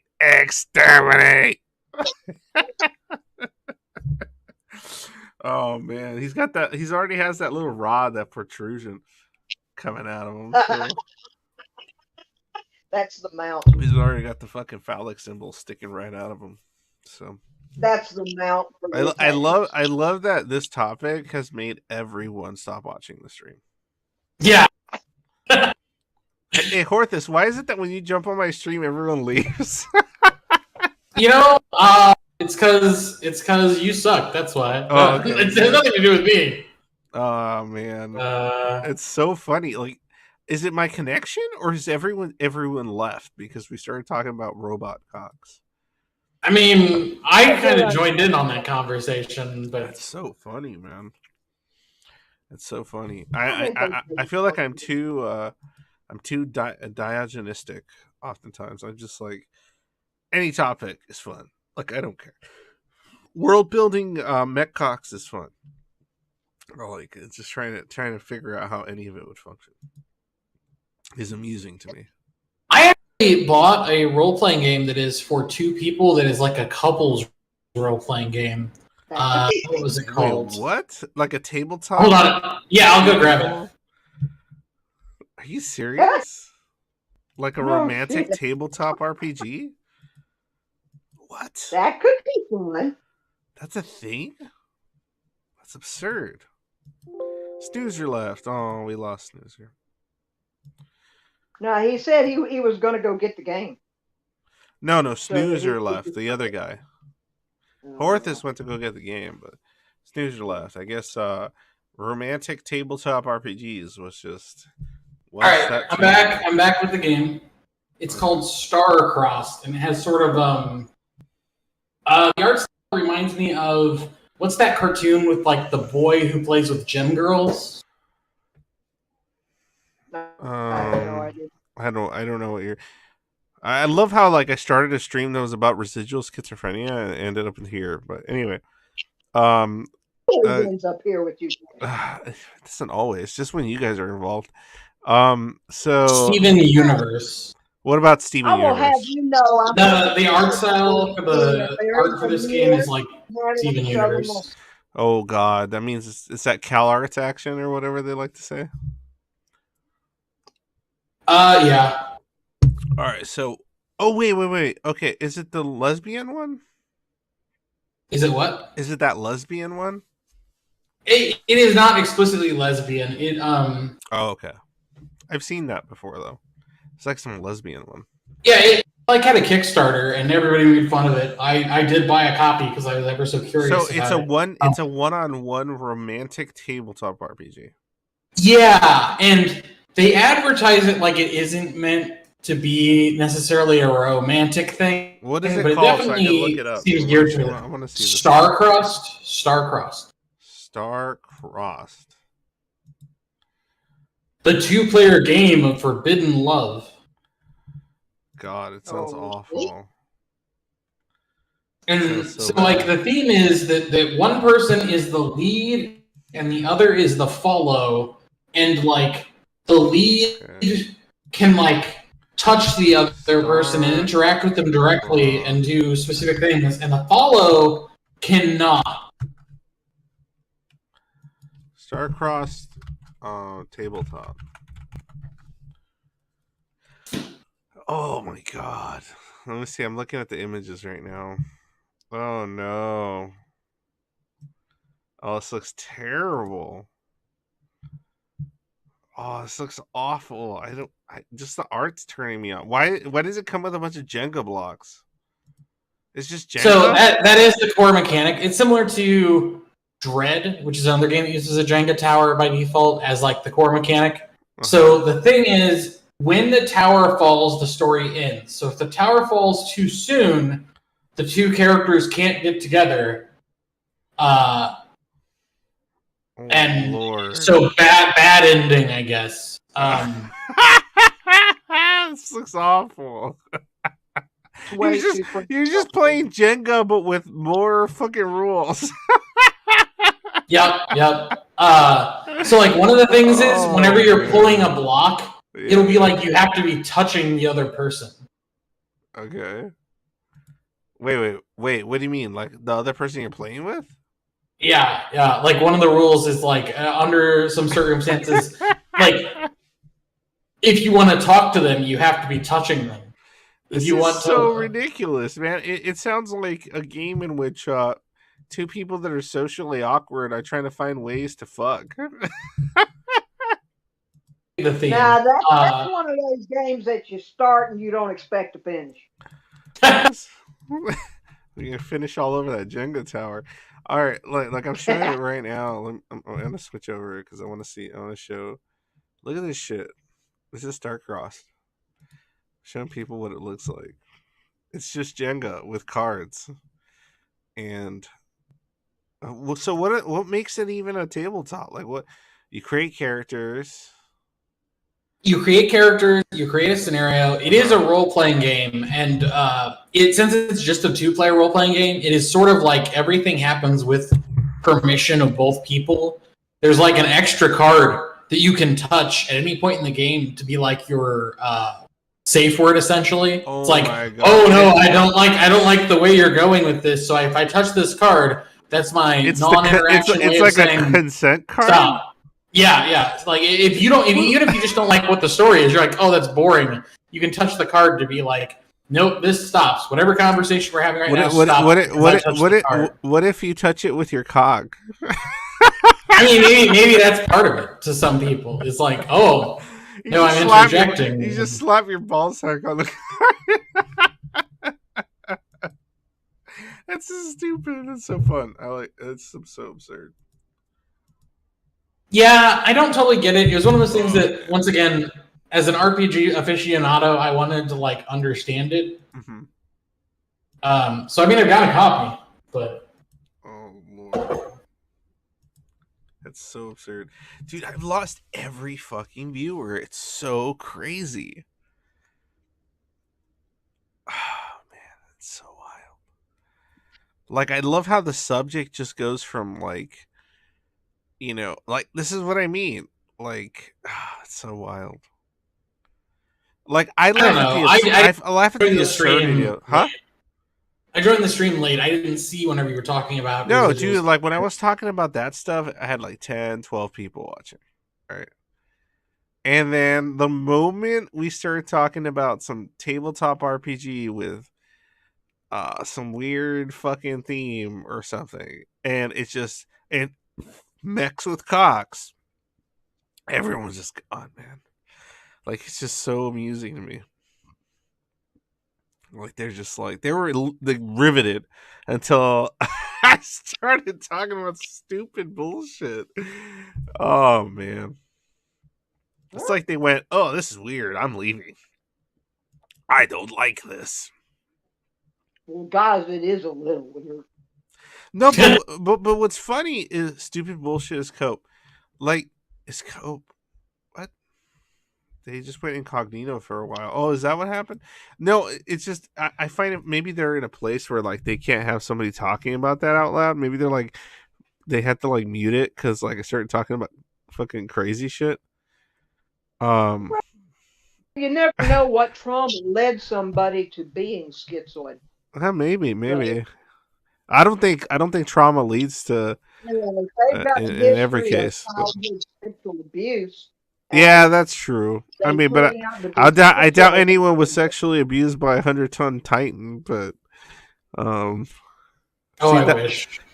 Okay, well, that's what you want. That was called very dark humor. This, by the way. Solar says, well, Apple says stupid bullshit is cope. Cope for what? It's just fun sometimes. Solar Scribe Chronicler says, when I first found your channel, you were talking about incinerating cum jars. Oh, that sounds about right. Legatus says they went incognito for a while. Grant says, sup bros, got a new schizodiagnoses, making a YouTube channel. Yeah, I don't know if it always does for sure. Oh, cool, man. Cool. Well, link me to your YouTube channel. I will gladly show that shit on the next stream or something and mention it or watch some of it. So if you end up doing that, Grant, cool. Sounds great. But yeah, it's just funny. All right, I think the stream has hit its pinnacle. Yeah. Hold on a second. I think it's hit its because nobody jumped on to talk about this subject. Everyone jumped on to talk about other silly shit. And then on top of that, I think I said enough personally about the subject itself. 1 second, guys.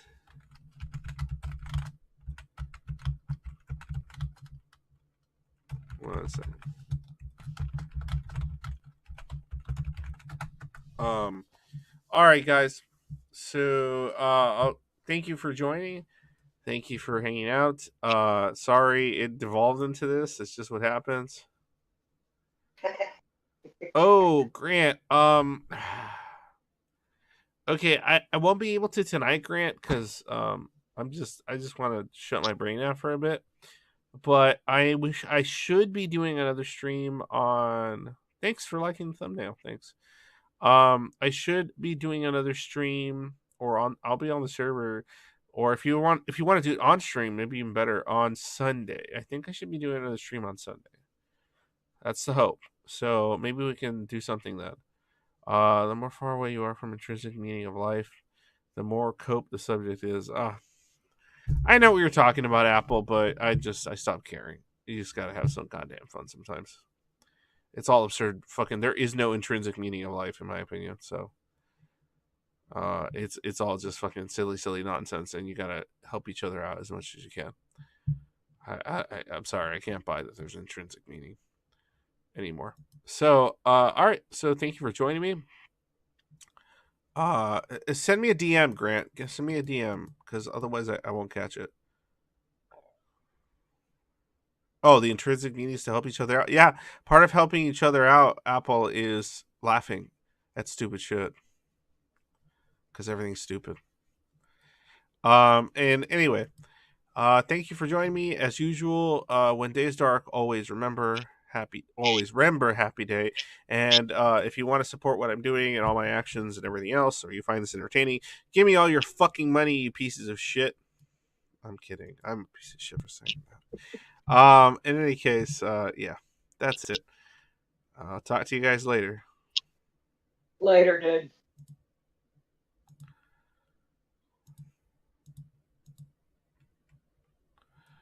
All right, time for some play out music. Let's find it.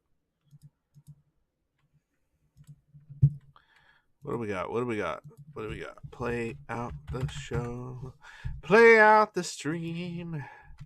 Not with my own singing, because it's fucking horrible. And nobody wants to hear this. Alright, hold on. Doesn't matter what song I play at the end, even if it gets copyright claimed. It's fucking the end. Please remember that when you feel scared or frightened, never forget the times when you feel happy. When day is dark, always remember happy day.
Little Debbie's, meat steak, jiggle jam, pudding cups.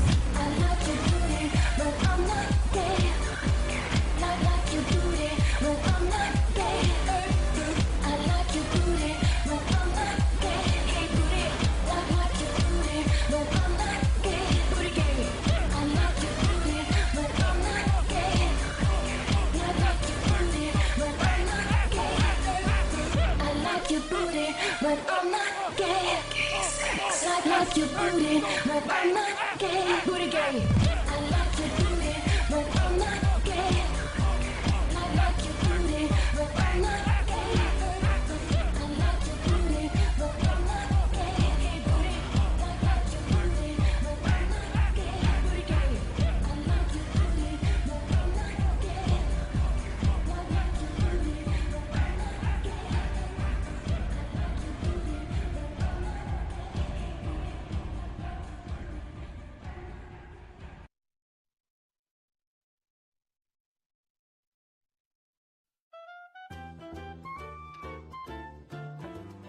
a groovy time for a movie time.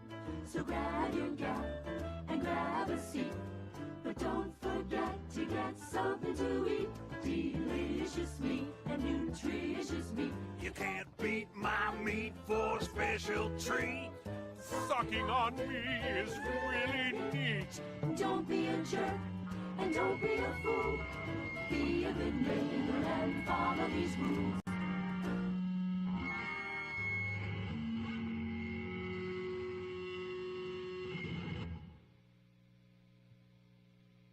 What are these rules? Remember to keep your shoes on at all times. Don't pull your penis out unless you really need to. Indecent exposure is a class 2 felony.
Sights will rain down your throat with hot acid. It's a song of your testicles and turn your guts into snakes.